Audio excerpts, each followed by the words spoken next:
ప్రార్థనకు రమ్మని చాలా ప్రాధాన్యపడ్డారు. కానీ నేను అన్నాను తెనాలి వెళ్తున్నా అన్న. హెబ్రోన్లో పోయిన మాసం ఇలాగే సేవకుల ప్రార్థనకు తెనాలికి వెళ్ళబోతున్నాను. తెనాలికి వెళ్తున్నావా, తర్వాత ఇప్పుడు నెళ్ళొచ్చులే, ఇక్కడికి రా అని వాళ్ళు ఒకవైపు ఉన్నారు. లేదండి మాట ఇచ్చినాను, అక్కడికి వెళ్ళాలా, తప్పకుండా వెళ్తున్నాను. ఎందుకు ఇంతమంది వద్దన్నా కూడా రావడానికి అవకాశం ఏర్పడింది అంటే మా సొంత లాభం.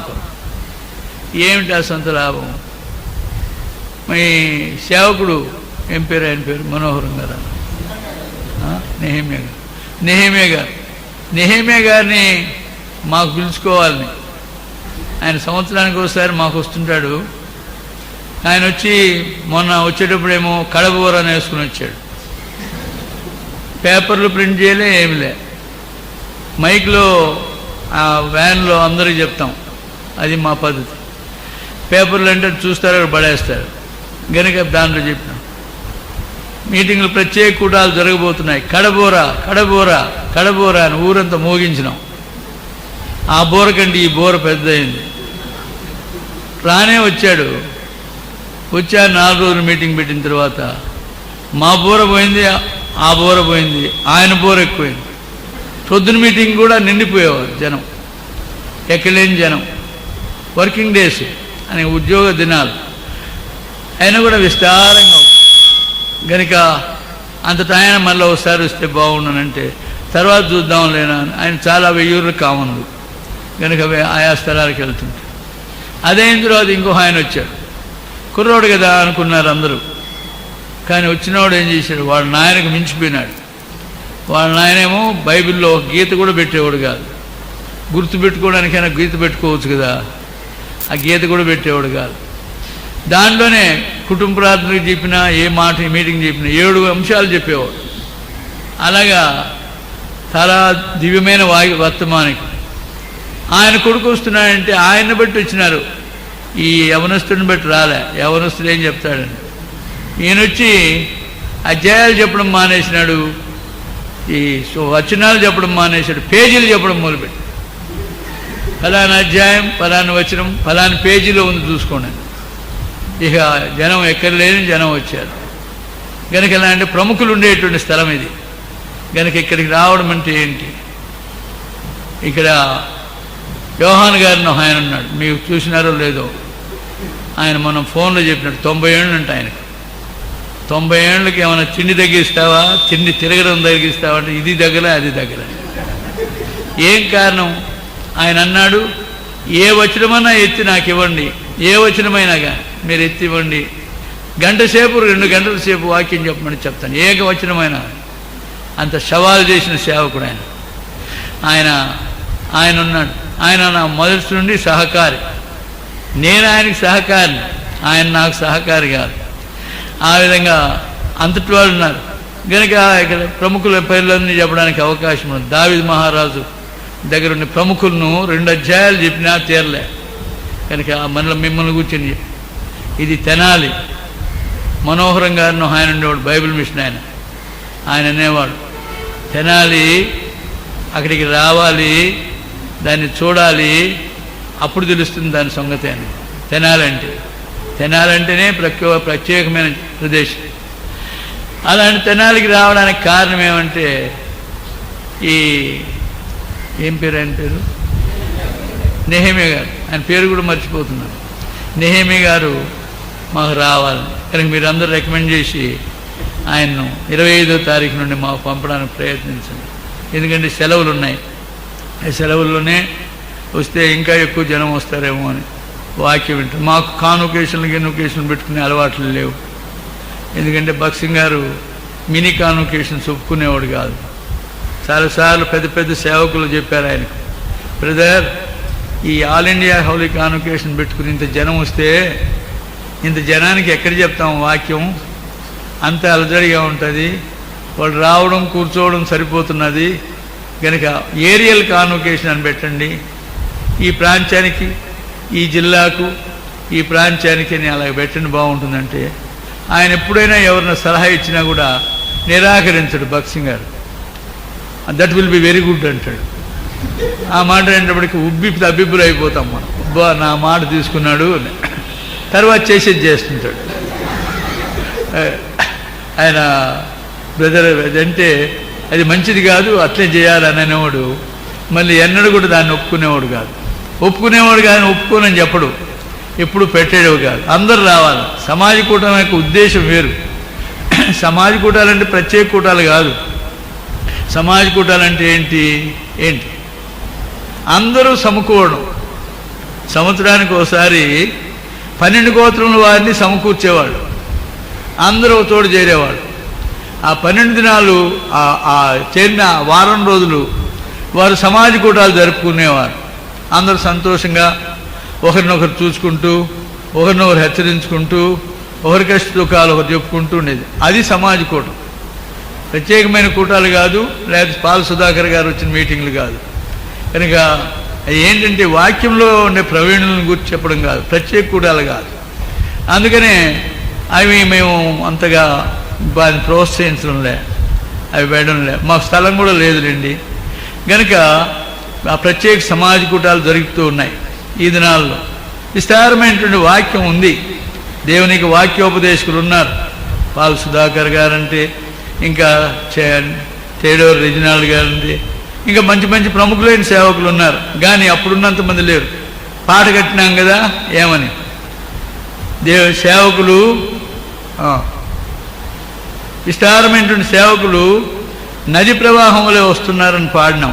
నిజమే, ఆ దినాల్లో భక్సింగ్ గారు పంపించేవాడు. ఒక్కో సేవకుడిని ఆయనే పంపేవాడు. తమంతటి తాము వచ్చేవాళ్ళని ఒప్పుకునేవాళ్ళం కాదు. ఆ దినాలు సేవకులను పంపించేవాడు. ఎవరిని ఎక్కడ పంపాలని అక్కడ పంపించేవాడు. 3 రోజులు 4 రోజులు గుంటూరులో 15 రోజులు పెట్టేవాడు సేవకులకు ప్రత్యేకమైన కూటాలు. ఆ 10 రోజుల్లో ఒక్కొక్కరు ఒక్కొక్క అంశాన్ని తీసుకునేవారు. ఆ అంశం తీసుకుని చెప్పేవారు. బెంజమిన్ గారు కూడా ఒక అంశం ఇచ్చేవారు ఒక సంవత్సరం. ఆ విధంగా విస్తారమైనటువంటి వాక్యం ఉండేది ఆ దినాలు. ఎందుకంటే సేవకులమైన మనకు తరఫీదు కావాలని వాక్యంలో. అందుకని మా సేవకుల ప్రార్థనలో నేను ఒక సలహా ఇచ్చిన, అయ్యా రావడం మొదటి రోజు 12 గంటలకు వస్తాం, 9 గంటలకు రాస్తాం. మొదటి కూడిక 9 గంటాం, 9కి రానే రాము. మరి నువ్వు అట్లనే వచ్చినావు కదా, నేను కూడా అట్లనే వచ్చినా. మరి సరిగా టైంకి రారు, లేట్గా వస్తారు. కొంతమంది మధ్యాహ్నం వస్తారు, కొంతమంది ఇంకా ప్రముఖులు రేపు వస్తారు, రేపు ప్రొద్దున. కనుక వీళ్ళు ఆలోచిస్తారు, తెనాలోళ్ళు ఎప్పుడు వస్తారు, ఈరోజు ఏం కూర వేద్దాం. అందరు రారులే, ఈరోజు సాదా కూర పెడదాం. మరి రెండో రోజు మధ్యాహ్నానికి మంచి కూర ఉంటుంది. బహుశా మీరు భోజనానికని రారు, కానీ సాధారణంగా అప్పుడు దిగుతారు. ఇక అప్పుడు దిగేసి ఇక వచ్చినప్పటి నుంచి పోవడమే. స్తుతి కూటం ఉంది, మాకు వాక్య కూటం ఉంది, కాటేజ్ మీటింగ్. నిన్ను ఎవడు పెట్టమన్నాడు ఆ రోజు మీటింగ్? ఆ రోజు ప్రత్యేకమైన. కనుక ఇలా కాదండి, మీటింగ్కి వచ్చిన వాళ్ళు ఒక ప్రత్యేకమైన సబ్జెక్ట్ తీసుకొని వాక్యోపదేశం చేయించండి. సేవకులమైన మీకు కాదు, మాకు వాక్యం రాదు, వాక్యం నేర్చుకోవాలి. వాక్యం రాకపోవడం వలన ఆహారం లేదు, సంఘాలకు పోషణ లేదు. సంఘాలు బూటకమైన సంఘాలు అయిపోతున్నాయి. తాటాకులు షెడ్లు, రేకుల షెడ్లు అవుతున్నాయి, రేకుల షెడ్లు స్లాబులు అవుతున్నాయి. భవనాలు మాత్రం పెద్ద పెద్దవి అయిపోతున్నాయి, కానీ బతుకు సరిగా ఉండలే. అందుకని కోర్టు కేసులు ఇవన్నీ కూడా ప్రారంభించినాయి, మరి ముఖ్యంగా మీ ఏరియాలో. కనుక అనేక కారణం ఏమిటంటే వాక్యం రాదు కనుక జీవం లేదు. వారు విశ్వసించని వానికి ఎలా ప్రార్థన చేయగలరు? వాక్యం ఏంటి? ప్రభువు నామమును బట్టి ప్రార్థన చేయ వాళ్ళందరూ రక్షించబడు. 13వ వచనం. 14వ వచనం ఏంటి? వారు విశ్వసింపని వారికి ఇట్లు ప్రార్థన. విశ్వాసం ఉంటే కదా తెలుసు, ప్రభువుని నామమును బట్టి ప్రార్థన చేస్తే రక్షించబడతామని తెలుసు, కానీ ప్రార్థన చేయకూడదా? విశ్వాసం ఉంటే కదా. ఎందుకు విశ్వాసం లేదు? వినని వానికి విశ్వాసం ఎలా కలుగును? వినడంలే. ఎందుకు వినడంలే? బోధించువాడు పంపబడని ఎట్లు బోధించుదురు? గనుక పంపబడేవాడు పరిశుద్ధాత్మ చేతి పంపబడంలే. గనుకనే ఈ కార్యం, ఈ క్రమం లేదు. కనుక ఏదైనా ఒక క్రమ ప్రకారం ఉండాలి. ఆ క్రమం ప్రకారం లేకపోతే ఉంటుంది. గనుక ప్రతి బైబిల్ స్టడీ నాడు ప్రతి దైవ సేవకుల ప్రార్థనలో ఒక బైబిల్ స్టడీ పెట్టండి, ఒక దినమో ఒక పూటో బైబిల్ స్టడీ పెట్టండి. తర్వాత ఒక పూట ఫాస్టింగ్ ప్రేయర్ పెట్టండి, అంటే ఉపవాస ప్రార్థన. ఉపవాస ప్రార్థన అంటే నాకు షుగర్ ఉంది అందరూ వంటగది దగ్గర చేస్తారు. ఎవరన్నా షుగర్ ఉంటే వంటగది దగ్గరికి వెళ్ళండి అంటే అందరూ ఇక్కడే ఉంటారు, పెద్ద పెద్ద ప్రముఖులందరూ. ఏం కారణం అంటే నాకు షుగర్ ఉంది, నాకు కూడా షుగర్ ఉంది. షుగర్ ఉంటే తినకూడదంటే తినకూడదు, పోకూడదంటే పోకూడదు. మన కంట్రోల్లో ఉండకపోతే దీన్నే స్వాధీనపరచుకోలేనివి, నీ భార్యను స్వాధీనపరచుకోలేనివి, నీ పిల్లలను స్వాధీనపరచుకోలేనిది, సంఘాన్ని స్వాధీనపరుచుకుంటావు అంటాడు పౌలు. గనక అనేకులైనటువంటి వారిని నిరాకరిస్తారు. గనక ఒక బైబిల్ స్టడీ, ఒక ఫాస్టింగ్ ప్రేయర్, ఒక ఉపవాసం కనీసం ఒక పూట పెట్టుకోవడం అవసరమని వారికి చెప్పినాను. ఇప్పుడు నేను బోధ ఏం చేసేది, బోధకులు ప్రముఖులైనటువంటి బోధకులు ఉన్నారని చెప్తున్నాను కదా. కనుక నేను ఈ సలహాలన్నా ఇచ్చిపోదాం అనుకుంటున్నా. కనుక దయచేసి జ్ఞాపకం ఉంచుకొని ఈ దైవ సేవకుల ప్రార్థనను ఉపయోగకరమైనవిగా చేసుకున్నాను. వాటిని ఉపయోగకరంగా, ఏదో వస్తున్నాం పోతున్నాం, వాళ్ళు కూడా ఎవరు పెట్టుకుంటారు, వచ్చే నెల ఎవరు పెట్టుకుంటారు, ఎవరికి డబ్బులు ఉంటే వాళ్ళు పెట్టుకుంటారు. ఎందుకంటే మధ్యాహ్నం కోడి మాంసం పెట్టాలి కదా. కనుక అందుకనే లేట్ అవుతుంటుంది. కనుక ఈ పద్ధతి కాకుండా వాక్యం నేర్చుకోవడానికి, వాక్యోపదేశం లేదండి. కందాకే రాని మంత్రి వెళ్తున్నాడు, ఎక్కడి నుండి యెరూషలేము నుండి తిరిగి వెళ్తున్నాడు. వెళ్ళేటప్పుడు కూడా కాదు, తిరిగి వెళ్తున్నాడు, విసిగిపోయి ఉంటాడు అక్కడ ఆరాధన అవన్నీ. అయినా కూడా వెళ్తూ దేవుని వాక్యం చదువుతున్నాడు. ఎలా చదువుతున్నాడు? గట్టిగా. ఎంత గట్టిగా? కింద నిల్చున్నవాడు వెళుతూ ఉన్నటువంటి ఈ రథంలో చదివే వాక్యమును వాడు వినగలిగి ఏమన్నాడు, నువ్వు చదివేది నీకు అర్థమవుతున్నదా అని ఎవరు అడిగింది? ఎవరు? ఫిలిప్ ఎవరు? ఫిలిప్ ఎవరండి? చెప్పలేదే. ఫిలిప్ ఎవరు? సేవకుడు కాదు, శిష్యుడు కాదు. చాలామంది శిష్యుడు అనుకోండి, శిష్యుడు కాదు, ఆయన ఒక సంఘ పెద్ద. కనుక ఆ సంఘ పెద్ద మోటోడో అలా అంటాడు. నిల్చుని ఏమని అడిగాడు, నువ్వు చదివేది నీకు అర్థమవుతున్నాయండి. నేను ఎవరిని అనుకున్నానరా, నేను ఫైనాన్షియల్ మినిస్టర్ను, నేను ఆర్థిక మంత్రిని, నాకు అర్థం కాకపోతే నీకు అర్థమవుతుందంటరా అని 4 చెడించి ఉండాల్సింది. చేయలే. ఏమన్నాడు, ఎవడైనా బోధించకపోతే ఎలాగొస్తుందండి అన్నాడు. ఆయనకున్న సాత్వికం మనకు లేదు ఈ దినాల్లో. ఏంటి, ఎవరన్నా చెప్పకపోతే ఎంతైనా మా ఊర్లో ఆయన ఉన్నాడు, ఆయన పేరు చెప్తే మళ్ళీ చాలా తగాదా వస్తుంది. ఆయన అన్నాడు, వారం రోజులకు సరిపడే మ్యాటర్ ఉంది నా దగ్గర, నేను బైబిల్ స్టడీలు పెడతాను. మాకు ఈ దినాలన్నింటిలో ప్రకటన గ్రంథాన్ని గురించి బైబిల్ స్టడీ జరిగింది. ఒకవేళ ఇంకా 2 వారాలకు అయిపోతుంది. కనుక దాదాపు ఈ సంవత్సరం జరిగింది. జరిగితే ఆయన అంటాడు, ఏమి ఇంకేం ముగించడం లేదే, మీ ఊరు ఆయనే, మీ గుంటూరు జిల్లా ఆయన బైబిల్ స్టడీ చెప్పాను. మరి ఆయన ఏమి ఇంకా ముగించలేదు. ఏమయ్యా అంటే, నేను చెప్దాం అనుకుంటున్నాను, తర్వాత నెక్స్ట్. అయితే మీ దేవసాయం గారు ముఖాముఖిగా మాట్లాడతాడుగా, ఆయన స్టేజ్ మీద, నీకు వారం రోజులకు మ్యాటర్ ఉందా, తూ అంటే తారాదు నీకు, నువ్వు పెద్ద. సాధారణంగా దేవసాయం గారు స్టేజ్ మీద నుంచి తిడతాడు, ఎందుకంటే ఇప్పుడు మళ్ళీ తిరిగి మాట్లాడలేరు. ఈ దినాల్లో స్టేజ్ మీద ఉండేవాడిని కూడా తిడుతున్నారులేండి. కనుక అలాగే అనేవాడు. కనుక ఏమి రాని వాళ్ళందరూ వస్తారు. ఆయన బోధకుడు చెప్తున్నాడు, మన బోధకుడే చచ్చిపోయినాడు ఆయన. ఆయన అన్నాడు, రాబో దినముల యందు దేశం మీదకి క్షేమం రప్పించబోతున్నాను. అది అన్నపానముల వల్ల లేకపోవడం వలన కలిగే క్షేమం కాదు, కానీ దేవుని వాక్యం వినకపోవడం వల్ల కలిగే క్షేమం. దేవుని వాక్యం వినకపోతే క్షేమం కలుగుతుందా? అలాంటి బోధకులమైన మీలో ఒకవేళ ఉన్నారో లేరు, కానీ ఇటువంటి బోధలు చేసేవాళ్ళు కూడా ఉన్నారు. ఏం చదువుకున్నావు? 3వ తరగతి చదువుకున్నాను. అది గొప్ప.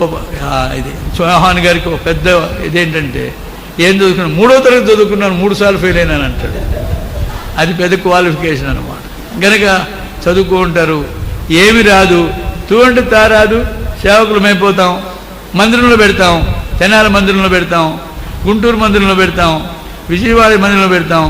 4 రోజులు కూడా బాగా తినిగిని చర్చరీ చేసిన తర్వాత ఆయన దయదలిచి నువ్వు పలానా గుడేగంపల్లిలో నువ్వు పోయి సేవకుడిగా ఉండు అని.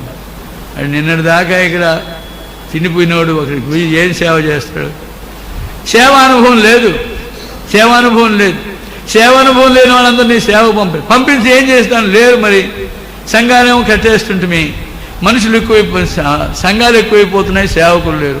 కనుక ఎవరిని పడితే వాళ్ళని పంపుతున్నాం, వాళ్ళకి వాక్యం రాదు. కనుకనే మన సహవాసంలో ప్రసిద్ధి ఏంటి? మన ప్రసిద్ధి దానియేలు గారి సహవాసంలోనేమో ప్రార్థనల ప్రసిద్ధి. 7 షేడ్స్ ప్రార్థన చేస్తారు. బ్రెదరన్ ఫెలోషిప్లో అని ఫాక్స్టర్ గారి ఫెలోషిప్లోనేమో వాక్యం ఉంటుంది, ప్రార్థన ఉండదు. మన ఫెలోషిప్లో భవనాలు బంగ్లాలు ఉంటాయి, కట్టడాలు బాగా నేర్చుకున్నాం, ఇంకేం ఉండవు. క్రమం అంత డిసిప్లిన్, ఇది ఇట్లుండాలా, అది అట్లుండాలా, అది చేయాలా, ఇది చేయాలా. ప్రియులారా, వాక్యం లేకపోతే ఏం లాభం చెప్పండి? మరి వాక్యం నేర్చుకుంది. ఇప్పుడు సెమినరీకి పోవాలంటే అంతా వీళ్ళంతా నామినల్ క్రిస్టియన్స్ అంటారు. ఆ మాట అంటే ఎవరన్నా సెమినరీ కానీ పోతే ఎవరన్నా దాన్ని ఏమంటారు, ఈ బైబిల్ విజ్ఞాన శాస్త్రానికి కానీ పోతే ఆడు అవిశ్వాసతో లెక్కేస్తాం మనం. కానీ మనకి పలకలు పలికినా పర్లే, కానీ అది చదువుకోవడం మాత్రం ఇష్టం. బైబిల్ స్టడీ అంటే ఇష్టంలే. బైబిల్ స్టడీకి వచ్చిన తర్వాత ఇక మన ఇష్టమే మన ఇష్టం. మీ సంఘం మంచిది అనుకుంటాను. మీ ఏరియా మా సాధారణంగా నేను చూసిన స్థలాలన్నింటిలో ఏంటంటే ప్రార్థన కూటంలో వర్తమానం ఇచ్చి అయిపోగానే వెంటనే ఏం చేస్తారు?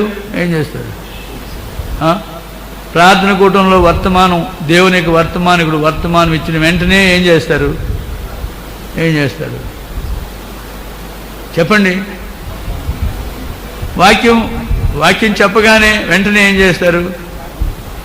ప్రార్థన చేయాలి కదా.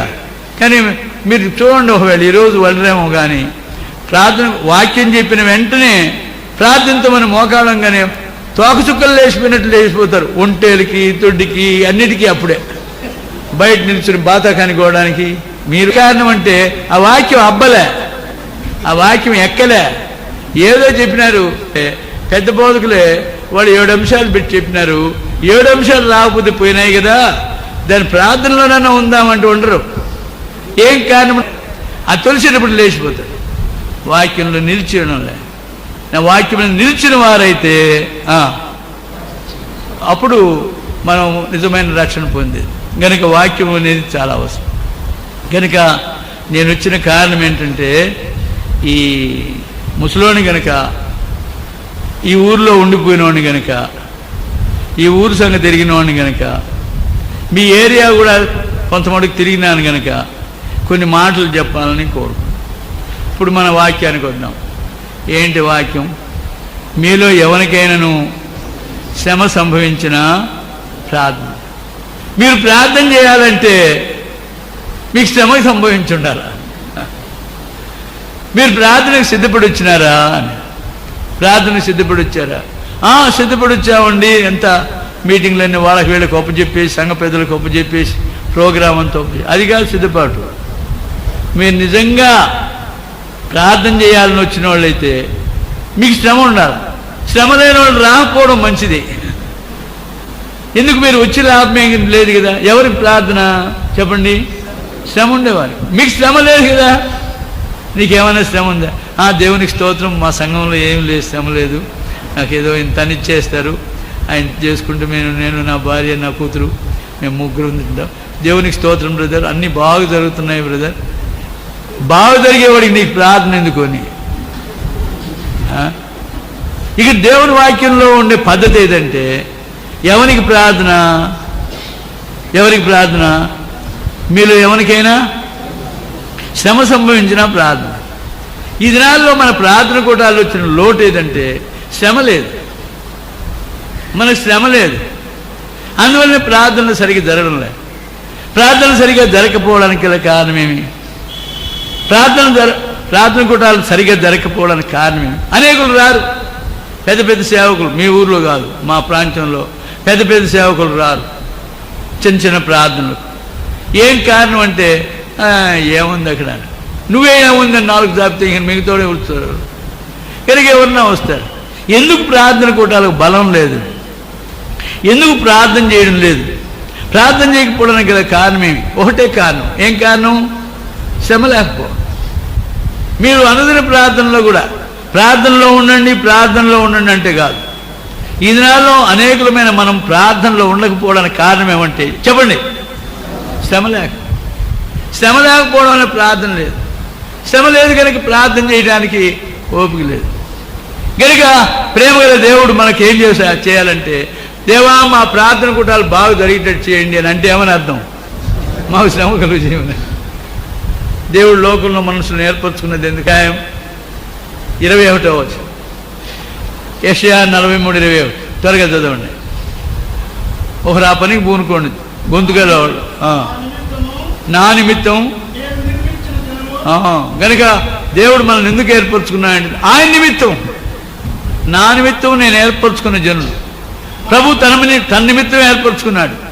మనం దేవుడు ఏర్పరచుకోవడానికి గల కారణం ఏమంటే ఆయన నిమిత్తం, నా నిమిత్తం కాదు, నీ నిమిత్తం కాదు, దాని కొరకు కాదు, దీని కొరకు కాదు. అనేక పర్యాలు మనం చెప్తాం, నీ కొరకే బతుకుతున్నాను, నీ కొరకే జీవిస్తున్నాను, మన కొరకే జీవిస్తున్నాను. కాదు, దేవుడిని ఏర్పరచుకోవడానికి గల కారణం ఎందుకంటే ఆయన నిమిత్తం. ఎందుకు? ఆయనకు 7 నా మహిమ నిమిత్తం నేను సృజించాను, నా మహిమ నిమిత్తం ఏర్పరచుకున్నా. దేవుడు మనల్ని ఏర్పరచుకోవడానికి గల కారణం ఏమంటే ఆయన మహిమ నిమిత్తం. ఓ ప్రశ్న వేసుకుందాం ఇక్కడ. నీ జీవితంలో, నీ సేవలో ఆయన మహిమ కొరకు ఏం చేసావు చెప్పు. నువ్వు ఎంత భవనం కట్టినావో, ఎంతమందిని సమకూర్చినావో, ఎంతమందికి బాప్తిస్మాలు ఇచ్చినావో, ఎంతమందికి భూస్థాపన చేసినావో అది అడగడంలో నేను. నీవు ప్రభువుకు మహిమకరంగా ఏం జీవించావు? నీ వలన దేవునికి ఎక్కడ మహిమ కలిగింది? ప్రభువైన యేసుక్రీస్తు వారు పుట్టడానికి గల కారణం ఏంటి? యోహాను సువార్త 1వ అధ్యాయం 14వ వచనం చదవండి. యోహాను 1వ అధ్యాయం 14వ వచనం గట్టిగా చదవగల వాళ్ళు. ఆ వాక్యం శరీరధారి ఎందుకు అని ఆయన ఎందుకు మన కొరకు వచ్చాడు? ఆయన కృపాసత్య సంపూర్ణంగా మన మధ్యలోకి రావడానికి గల కారణమేమి? ఒక తండ్రికి అద్వితీయ, రెండో వాళ్ళు లేకుండా ఒకడే కొడుకు పుట్టినాడు అనుకో, తండ్రి వలన కలిగిన అద్వితీయ కుమార్ని మహిమ వలె, నేను చెప్పేటప్పుడు చేస్తే ఎట్లా చదవండి మళ్ళా. అది సంగతి. ప్రభువైన యేసు ప్రభు లోకంలో పుట్టడానికి గల కారణమేమి చెప్పండి ఇప్పుడు మీరు. ఎందుకు? తన ఏకైక కుమారుడుగా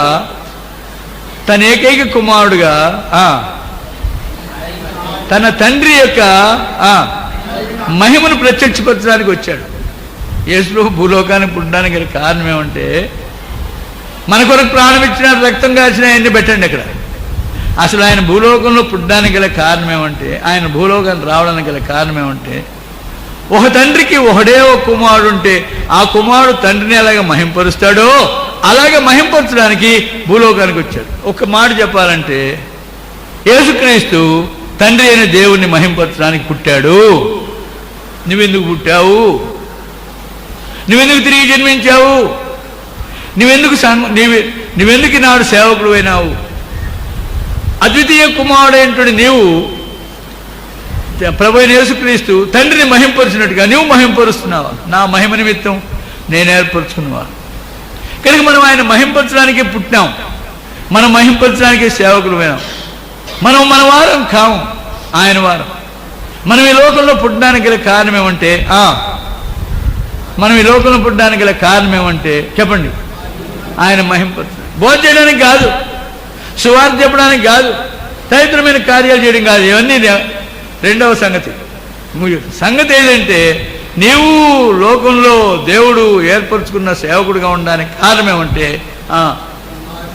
చెప్పండి గట్టిగా ఆయన మహింపరచాలి. మన పర్పస్, మన జీవితం యొక్క ఉద్దేశం, మన దేవుడు ఏర్పరచుకున్న కారణం ఏంటంటే ఆయన మహింపరచడానికి. అందుకే దేవుడు ఏర్పరచుకున్నాడు. అందుకని దేవుడు మనకు కావాల్సినటువంటి సహాయం దయచేసి మనం ఆయన మహింపరచడానికి అవసరమైనవి. ఓ పనివాడిని పనికి పిలిస్తే ఏం చేయాలా?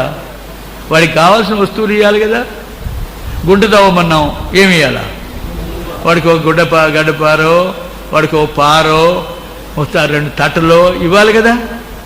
పనిముట్లు ఇవ్వకుండా పని ఎట్లా చేస్తాడు? గనుక మనం ఆయన మహింపరచడానికి దేవుడు మనకి ఏమిచ్చాడు?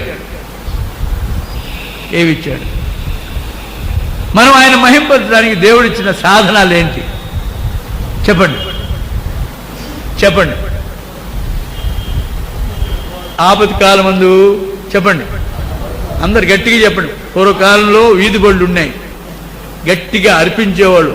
ఇక్కడ స్కూల్ ఉంటే ఆ ఊరంతా వినబడేది. అది గట్టిగా చెప్పండి రా, 1 2 3 4 అని అరిచేవాళ్ళు. అందువల్లనే చదువులు బాగా వచ్చినాయి. ఈ దినాల్లో చెప్పాలంటే ఇటు పుడుచుకోవాల్సిందే. మళ్ళీ 4 అంకెలు కూడాలంటే దానిలో పుడుచుకోవాలి. అది పొడుచుకుంటేనే కానీ ఇంజనీర్లు కూడా ఎంత పెద్ద ఇంజనీర్ అయినా మళ్ళీ ఏం చేయలేడు. ఏం కారణం అంటే ఎక్కాలు నేర్చుకుంటే ఇది చిన్నప్పుడు కానీ ఒంట్లు నేర్చుకున్నారు. ఈ దినాల్లో సేవకులు కూడా గౌరవం ఎక్కువైపోయింది, నామూషి ఎక్కువైపోయింది. అది బిలోవర్ డిగ్నిటీ, అది అంత ఎటికెసి బాగుండదు. ఈ పద్ధతులు గట్టిగా అరవండి. మీరు అరవడానికే పుట్టినారు, మనం పుట్టినాం, అది ఎరుగాల. చెప్పండి. ఆపత్తి కాలమందు మొరబెట్టుము, విడిపించేదను, మహింపరచెదను. ఆపత్తి కాలమందు నాకు మొరబెట్టుము, నేను నిన్ను విడిపించేదను, నీవు నన్ను మహింపరచెదను. ఆపత్తి కాలమందు నాకు మొరబెట్టుము, నేను నిన్ను విడిపించేదను, నీవు నన్ను మహింపరచెదను. నీవు నన్ను మహింపరచాలంటే చెప్పండి, నేను నిన్ను విడిపించాలా? నిన్ను నేను విడిపించాలంటే నువ్వు నాకు మొరబెట్టాలా? నువ్వు నాకు మొరబెట్టాలంటే నీకు ఆపదలు రావాలి. ప్రేమగల దేవుడు మనకు ఆపదలు రప్పిస్తాడు. ఒక గుంటకు దువ్వేవాడికి గడ్డపారేట్లే ఇవ్వాలను, ఓ తట్టేలాగైతే ఇవ్వాలను, ఓ పారైతే ఇవ్వాలను. మనం ఆయన మహింపరచాలంటే దేవుడు మనకేమి ఇవ్వాలా? ఆపదలు రప్పించాలి. ఆపదలు రప్పిస్తే, ఆపద లేకపోతే ప్రార్థన ఎందుకు చేస్తా? ప్రార్థన చేయకపోతే విడుదల పొందేది ఎలాగా? విడుదల పొందకపోతే మహిమ ఎట్లా పరుస్తావు? నువ్వు ఆయన మహింపరచాలంటే ఆయనను విడిపించాలి. ఆయనను విడిపించాలంటే ఆయనకు నువ్వు మొరపెట్టాలి. నువ్వు ఆయనకు మొరపెట్టాలంటే ఎంత మొరపెట్టమన్నా మొరపెట్టరు. కొన్ని సంఘాల్లో ఉజ్జీవ కూటం రివైవల్ మీటింగ్, ఉజ్జీవ కూటం చెప్పిన తర్వాత బోధకుడు తిరుగుతాడు స్టేజ్. దేనికి? మధ్యలో తిరుగుతుంటాడు. మన సహవాసంలో చేయలేండి. అట్లా మధ్యలో తిరుగుతుంటాడు. ఏడవండి, ఏడవండి, ఏడవండి, ఏడవండి, ఏడవండి. ఓ ప్రభు, ప్రభు, ప్రభు, ఏడవండి, ఏడ్చండి. మా జిల్లాలో అయితే ఏడ్చండి, ఏడ్చండి, ఏడ్చండి అండి. నువ్వు ఏడవమంటే ఏడుస్తానా? చేలో పాము కరిస్తే, లేకపోతే ఒళ్ళు నొప్పులు వస్తే, ఏదో కాలు నొప్పులు వస్తే ఏడుస్తావు. ఏమి లేకుండా ఎందుకు ఏడుస్తావు? ఈ దినాలు మిమ్మల్ని అందరిని పిలిచి మంచి భోజనం పెట్టి, మీ దినం మధ్యాహ్నం మరీ స్పెషల్గా ఉంటుంది. ఈ దినం మాంసం కూర పెట్టి ఏడుసండి అంటే ఎందుకు ఏడుస్తా? తిరిగి ఒకవేళ అరకోయి ఒకవేళ ఏడుసాల్సిందే. ఏం కారణం అంటే కష్టాలు లేవండి సేవకులు. వేరే వాళ్ళ సంగతి వదిలిపెడతాం. ఇప్పుడు మన సంగతి శ్రమ లేదు, బాధలు లేవు, ఆపదలు లేవు. అందువలన ఈ మాట అంటుంటే కొంతమంది అనుకుంటుంటారు, బాగా ఇప్పుడు ముసలోడైనాడు, వాళ్ళ సంఘంలో ఎవరు ఏమన్నారు అనుకుంటాను, బాగా పూజ చేస్తారు అనుకుంటాను, ముసలోడు కదా ఇంక రేపో మాపోతే వస్తాడులే, వీడిని ఎందుకు ఇది చేయడం అని అంటారేమో. బహుశా మాకుండే ఆపదలు తనకేం తెలుసు, మాకుండే ఆపదలు.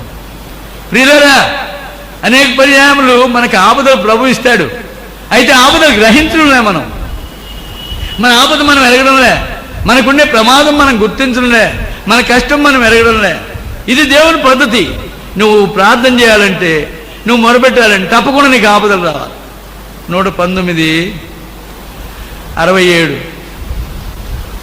ఎప్పుడైతే నీకు ఆపదలు రావో, శ్రమలు రావో, చదవండి.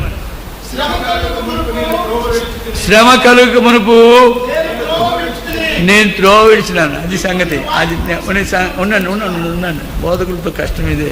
ఎందుకంటే వాళ్ళు ఆయన చాలాసార్లు చేసి ఉంటాడు ఈ బోధ. ఈ తర్వాత అదే కదా చెప్తాడు అనుకుంటారు.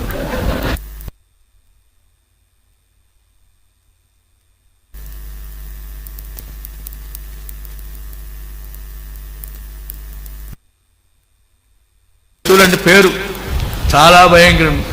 మీ మిలాంకన్ గారి ఊరు భయంకరమైన ఊరు. కర్రలతో కూడా చంపుతారు. నాయకుడు ఎవరురా అంటే ఎవరు? కర్మేలు, దానేలు, మంచి మంచి పేర్లు, సుందర్రావు, మంచి మంచి పేర్లు గలవాడు. చాలా ఇది చేస్తారు. కనుక అక్కడికి ఎవరినైనా టీచర్ని వేస్తే మీతో పాటు వాళ్ళని టీచర్గా ప్రార్థన పెట్టాలా. ఆ వారమంతా పోట్లాటలో ఉంటారు. ఆ వారం వచ్చి ఏమయ్యా పంతులో ఏం ప్రార్థన పెట్టవేమి చుట్ట నోట్లో వేసుకుని, ఏమయ్యా పంతులో మీటింగ్ పెట్టవేమి, పెట్టుకో, మొదలుపెట్టు, గంట కొట్టు అని దబాయిస్తారు. అంతా వాళ్ళు విధానం. మన సంఘాల్లో కూడా కొంతమంది కొన్ని సంఘాలు ఉన్నాయి అట్లా పెత్తనాలు. పెద్దలు ఎందుకురా అంటే దబాయించడానికే, వాళ్ళు చేయడానికి కాదు. వాళ్ళు మాత్రం ఆ పెత్తనాలు చేయడానికి ఉంటారు కానీ చింతనాలు చేయడానికి ఉండరు. కనుక వచ్చి పెట్టే అనేవాడు. అక్కడికి డెక్కపాటి ఆదాం గారిని వేసినారు. మిలాంకన్ గారికి బంధువేమో ఆయన, నేను ఆయన పేరు చెప్తున్నా. డెక్కపాటి ఆదాం నాకు చాలా ప్రియుడు. ఇంత పెద్ద చుట్టూ తగలేస్తాడు. ఆయన పెద్ద రౌడీ. ఆయన వచ్చి బయట వరండా మీద కూర్చుంటాడు 10 గంటలకు ఆదివారం. అప్పుడు వీళ్ళు వచ్చి కందిగట్ల వాళ్ళు వచ్చి ఏమయ్యా పంతులో ఏం ప్రార్థన పెట్టవే, పెట్టేవాడు. ఆ చుట్టూ తీసి నేను పెట్టండిరా, ఏం చేస్తావు మీ అబ్బతో పోయి చెప్పుకోండి బట్రా అంటాడు. వాళ్ళు మించిన రౌడీయుడు. ఇంకేం చెప్తా?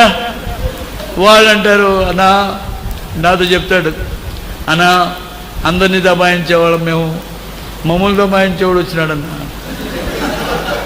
ఇది నాలో ఎవరినైనా ట్రాన్స్ఫర్ చేయాలంటే ఏ సేవకున్నా కదిలిస్తే భయంగా ఉంది. ప్రార్థన కూటాలకు సేవకులు ప్రార్థన కూటానికి వచ్చినారు కదా మీలో కొంతమంది. పాపం కదిలిస్తే ముసలోడు చచ్చినాడు, పైన పడేవారు. నేను మీకేం కష్టాలు ఉంటాయి? ఏమని అంటే కోర్టుకు పోతారు, ఏమని అంటే ఎదురు తిరుగుతారు. ఎవరంటే నేను చేసేది అంటారు. డెక్కపాటి యాదవ్ గారు ఏమంటారు, నేను పెట్టండి రా, నేను ప్రార్థన పెట్టరా, నేను గంట కొట్టండి రా, ఏం చేస్తారు చేసుకోరు, నీ అబ్బతో పోయి చెప్పుకోరా. ప్రియులారా, ఇది నాలో శారీరకంగా నడుచుకునేటువంటి దేవుని సేవకులకు కష్టాలు ఏముంటాయి, శ్రమలు ఏముంటాయి? ఎప్పుడు వస్తుంది శ్రమ అనేది? శ్రమ రావడానికి కారణం ఏది అంటే ఇక్కడ అన్నాడు, చదవండి మళ్ళీ 67. శ్రమ కలక మునుపు నేను త్రోవ విడిచితిని, ఇప్పుడు నేను వాక్యం అనుసరించి నడుచుకుని. ఎందువల్ల 71 అయ్యా నాకు ఇప్పుడు అర్థమైంది. నేను నీ కట్టడం నేర్చుకున్నట్లు శ్రమ నుండి ఉండడమే నాకు మేలైంది. శ్రమ లేకపోతే నేను నీ కట్టడం నేర్చుకోకనే పోదు. ఎప్పుడైతే శ్రమ వచ్చిందో అప్పుడు కట్టడం నేర్చుకుంటాం. ప్రభువా ప్రభువా ప్రభువా ప్రభు. నల్లూరుపాలెం ఆయన చచ్చిపోయినాడు అండి. నల్లూరుపాలెంలో సేవకుడు ఉన్నాయంట. జగన్నాథం గారిని ఆయన ఉండేవాడు. అందరూ కమ్మవాళ్ళు. ఒక్కొక్క ఊరిలో ఎలా సేవ ప్రారంభించింది చెప్పాలంటే పెద్ద పెద్ద కథలు. ఈ నల్లూరుపాలెం కథ ఒకటి. ఏమిటంటే అందరూ వేదాంతులు, కమ్మవారు. ఒక్కొక్కరికి దండిగా ఉన్నాయి ఏంటి పొలాలు. అక్కడికి ఎవడు పోవడాలే, అంత రైతులు. అక్కడ పచ్చోడు మోటూరు, మీ మోటూరు ఎక్కడ తెనాల దగ్గర, ఆ మోటూరు పచ్చి చెప్పులు కుట్టుకునే చెప్పులు పని మాది పని చేసే మాదిగు ఎర్రగా ఉంటాడు, లావుగా ఉంటాడు. ఆడి కుష్టి వచ్చింది. కుష్టి వస్తే ఏం చేయలేదు. ఆయన చుట్టాలు ఎవరినో ఉన్నారేమో మరి. కుష్టి వస్తే ఎన్నెన్నో ప్రయత్నాలు చేశాడు, వల్లగాలే. ఇంకెందుకు వచ్చింది? పిల్లలు ఉన్నారు, పిల్లలందరూ పెళ్లిళ్ళు చేసినాడు. కానీ వెళ్ళిపోయి ఆ కృష్ణా బ్యారేజీలో పడి చేస్తామని చెప్పి వంతెన తెరిపోయినాడు. ఆడకు పోయి దాని మీద పడి ఎందుకు వచ్చింది బతుకు? కుష్టి వచ్చింది, నన్ను ఎవరు పలకరించరు, నా పిల్లలకు పెళ్లి చేసినాను, వాళ్ళని కూడా వదిలిపెడతారేమో, ఎందుకు వచ్చింది చద్దామని అనుకుంటుంటప్పుడు పాటలు వినబడ్డాయి అక్కడే. ఏమంటే అక్కడే కృష్ణ బ్యారేజ్ పక్కనే పెద్ద గుడిసెలు ఉండేవి. ఆ గుడిసెలన్నీ మునిగిపోయేటివి ఆ దినాల్లో, అందుకనే అది తీసేసినట్టున్నారు. ఆ గుడిసెల్లో పాటలు పాడుతున్నారు. ఎవరో బోధకుడు వచ్చాడు. ఆ బోధకుడు కూడా నామకార్థ బోధకుడే, మన ఊరోడే, మన ప్రాంతమోడే. ఆయనకు ఒక పిల్ల ఉండేది. ఆ పిల్ల ప్రవచన వాక్యాలు చెప్తుంది. ఆ పిల్లని వేసుకుని తిరుగుతున్నవాళ్ళు భార్య భర్తలు ఇద్దరు. వాళ్ళేం బోధ చేయరు, వాళ్ళకేం రాదు. ఆ పిల్ల చెప్పేది. కనుక పిల్ల చెప్తే బోధ ఏం బాగుంటుంది చెప్పండి? ఏమో మొత్తం మీద సేవ చేస్తున్నవాడు. కనుక ఆయన బోధకుడు పాటలు పాడుతున్నారు. వీళ్ళిద్దరు పాటలు పాడతారు. ఈ ఆనందరావుకు, ఆయన పేరు ఆనందరావు, కుష్ఠరోగి ఆయన పేరు.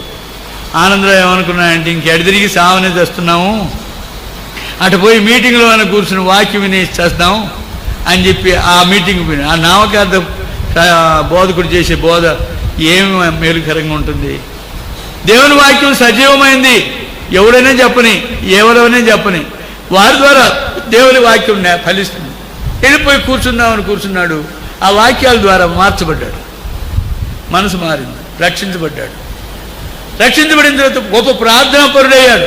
కుష్ఠుకుదా గనక ప్రార్థన చేయడం ప్రారంభించాడు. ప్రభువా నన్ను రక్షించినావు, మరి ఇదేంటిది? నా కుష్ఠరోగం. ప్రభువు వాగ్దానం చేశాడు, నేను నీ రోగం బాగు చేస్తాను.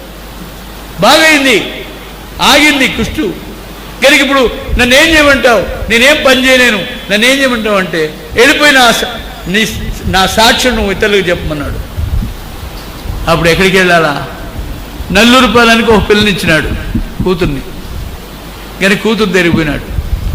కూతురు తిరిగిపోయేటప్పటికి అక్కడ వాళ్ళకి తెగులు పట్టుకున్నది. ఆ మాదిగపల్లి ఎప్పుడు తెగులు పట్టుకున్నదో అందరు తినడం మొదలుపెట్టి, ఈడెవడో బోధకుడు వచ్చినాడు, సాక్ష్యం చెప్తానంటున్నాడు. ఈడు వచ్చినప్పటి నుంచి తెగులు ఎక్కువైంది మనకు, కనుక ఇన్ని ధరం కొట్టండి నన్ను ఓరి. అప్పుడు ప్రార్థన చేయడం మొదలుపెట్టినాడు. సగం రాత్రులు వెళ్ళిపోయి వీధుల్లో చేరి, స్వామి కుష్ఠరోగిని నన్ను రక్షించి నా రోగం బాగు చేస్తవి, సాక్ష్యం చెప్పమంటివి. మా వాళ్ళ దగ్గరనే సాక్ష్యం చెప్తే నన్ను తరం కొడుతున్నారు, మరి ఏమంటావు, నన్ను ఏం చేయమంటావు అని ప్రార్థన చేయడం మొదలుపెట్టాడు. 2 రోజులకు తెగులు ఆగిపోయినట్టు ఉండకుండా ఊర్లో పోయింది. అప్పుడు వాళ్ళు గొప్పవాళ్ళు కదా, గనుక భూత వైద్యులను పిలిపించారు. భూత వైద్యులను పిలిపించి పెద్ద జాతర పెట్టినారు. జాతర పెట్టి భూత వైద్యులు భూతాలను పిలిచారు. అప్పుడు మొక్కుతూ, అమ్మా ఏమమ్మా మా మీదకి వచ్చినావే, మేమేం చేసినామమ్మా మా మీదకి వచ్చినా. అప్పుడు ఆ భూత వైద్యులకు ఆ శక్తి చెప్పింది ఏమని, మీ దగ్గర రాలేదురా, నేను వచ్చింది మాదిగపల్లి మీదకి, వాడు ఆనందరావు నన్ను ఇక్కడ తరిమినాడు రా. ఆనందరావు మన దేవతను తరిమినాడా? ఆనందరావు మన దేవతను తరిమినాడా? ఆశ్చర్యంగా ఉందని. అంతకుముందు వీడు సువార్తకి వెళ్ళినాడు. ఎక్కడికి? ఊర్లోకి. ఇల్లోకి వెళ్ళి, యేసు ప్రభు పాప రే మాది కూడా ఏడు కనుక ఆ మాటలు చెప్పినట్టు ఇవి పగలు కొడతాం పోపటికి అన్నారు. ఎప్పుడైతే జరిగిందో, స్వామి ఆనందరావు నీలో ఉందంటే శక్తి, నాకేం రావయా, వీడికి అసలు ఏమీ రాదు. ఎంత బండోడంటే నా సైకిల్ వేసుకుపోయినాడు మందిరానికి వచ్చి, డైనమో వేసి తొక్కుని పోయినాడు మోటార్కు పోయి వచ్చి, ఏమయ్యా అట్లా పనికిమాల సైకిల్ కొన్నావో, ఇదేం పోదేమయ్యా, రే ఎవడు నువ్వు దానికి డైనమో వేసి తొక్కితే ఎట్లా పోతారు, అట్లా చెప్పకపోతే మరి నువ్వు నాకు చాలా ప్రియుడు. కనుక అక్కడ ఊళ్ళో వాళ్ళందరూ వచ్చి అడుగుతాం. ఇది కాక ఇప్పుడు ఏమైందంటే ఊళ్ళో తెగులు ఎక్కువైపోయింది. తెగులు రాగానే ఆనందరావుని పిలిచిపోయేవాడు. ఆనందరావు పోగానే అక్కడికి వెళ్ళి యేసునామమున పో అనేవాడు, అంతే, వెంటనే తగ్గిపోయింది.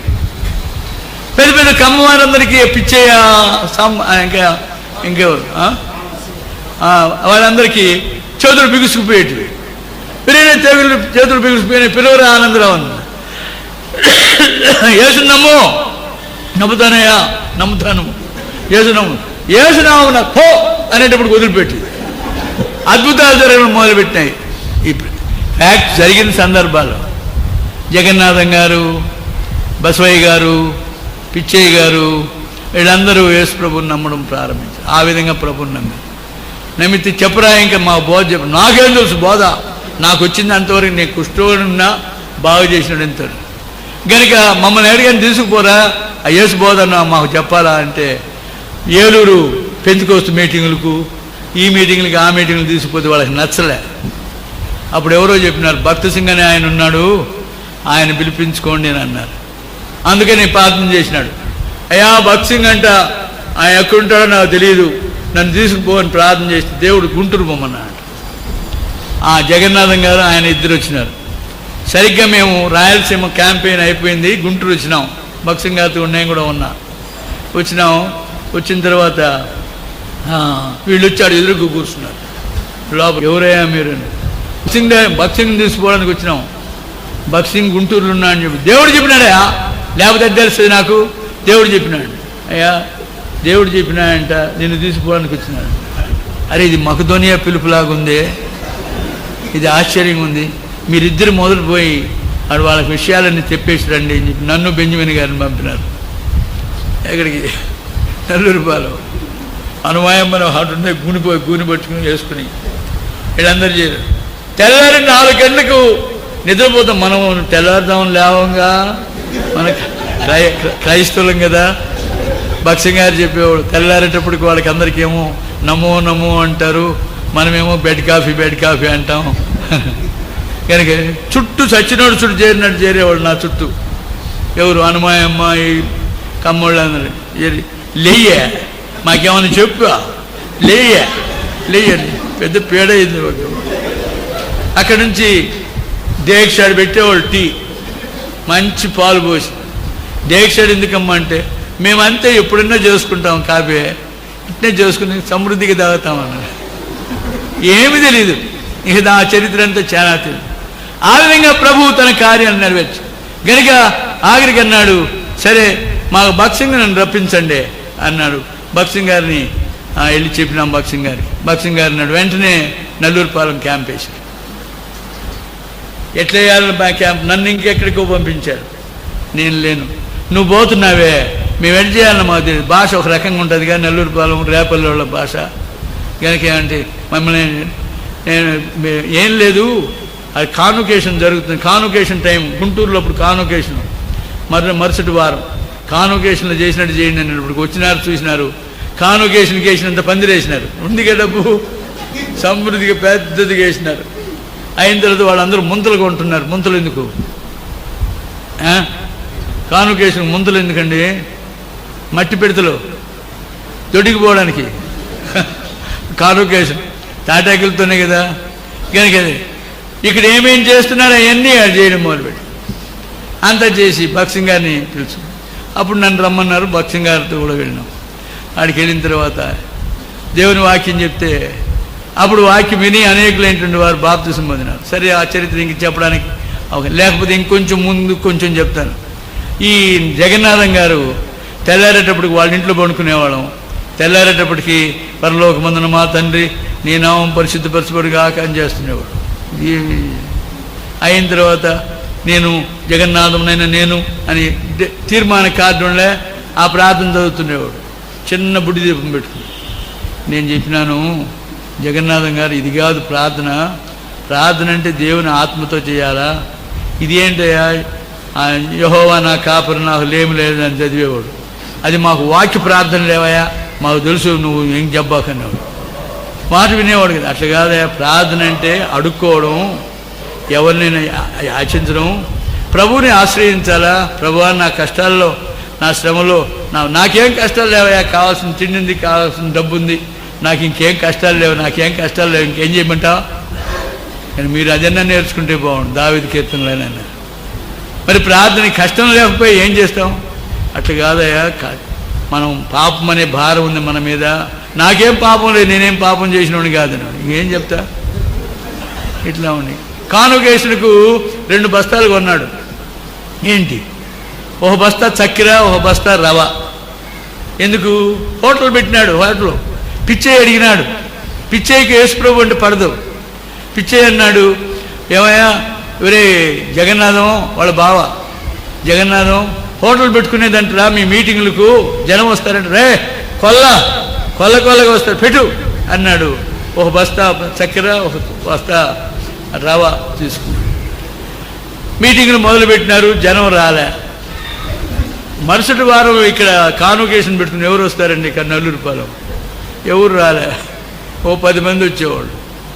ఇప్పుడు వీళ్ళు ఈ సంగతి అట్లా బోనిచ్చి పిచ్చే అన్నాడు, అరే నన్ను హోటల్ పెట్టుకోమన్నావు, బస్తాడు రవ్వ తెచ్చినా, బస్తాడు చక్కెర తెచ్చినా, ఈ బస్తాడు రవ్వ చక్కెర ఏం చేసేది నేను?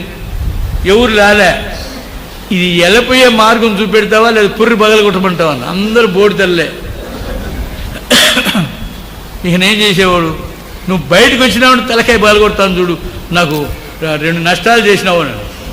ఇక అక్కడి నుంచి ఎక్కడంటే అక్కడ తెల్లారేటప్పటికి, తెల్లారక ముందే రాత్రి అంతా ఎక్కడంటే మసాలా రాజు దగ్గర ఎక్కడంటే కూర్చుని స్వామి స్వామి స్వామి స్వామి స్వామి వాడు పిచ్చే తలకాయ బగలు కొడతాడు, స్వామి స్వామి అయిపోయాను.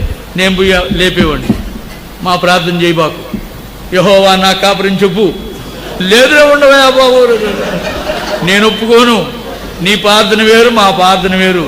నీ ప్రార్థన వాక్యం ప్రార్థన అన్నావు, నీ వాక్యం చెప్పుకో, కాదు చదువుకో, ప్రభు ప్రార్థన చెప్పు, మా ప్రార్థన చేయబాకు, కష్టాలు ఉండేవి. నాకు లేదు ఉండవా బాబు, వాడు పురుగు పరుగు కొడుతున్నాడు, స్వామి స్వామి స్వామి స్వామి.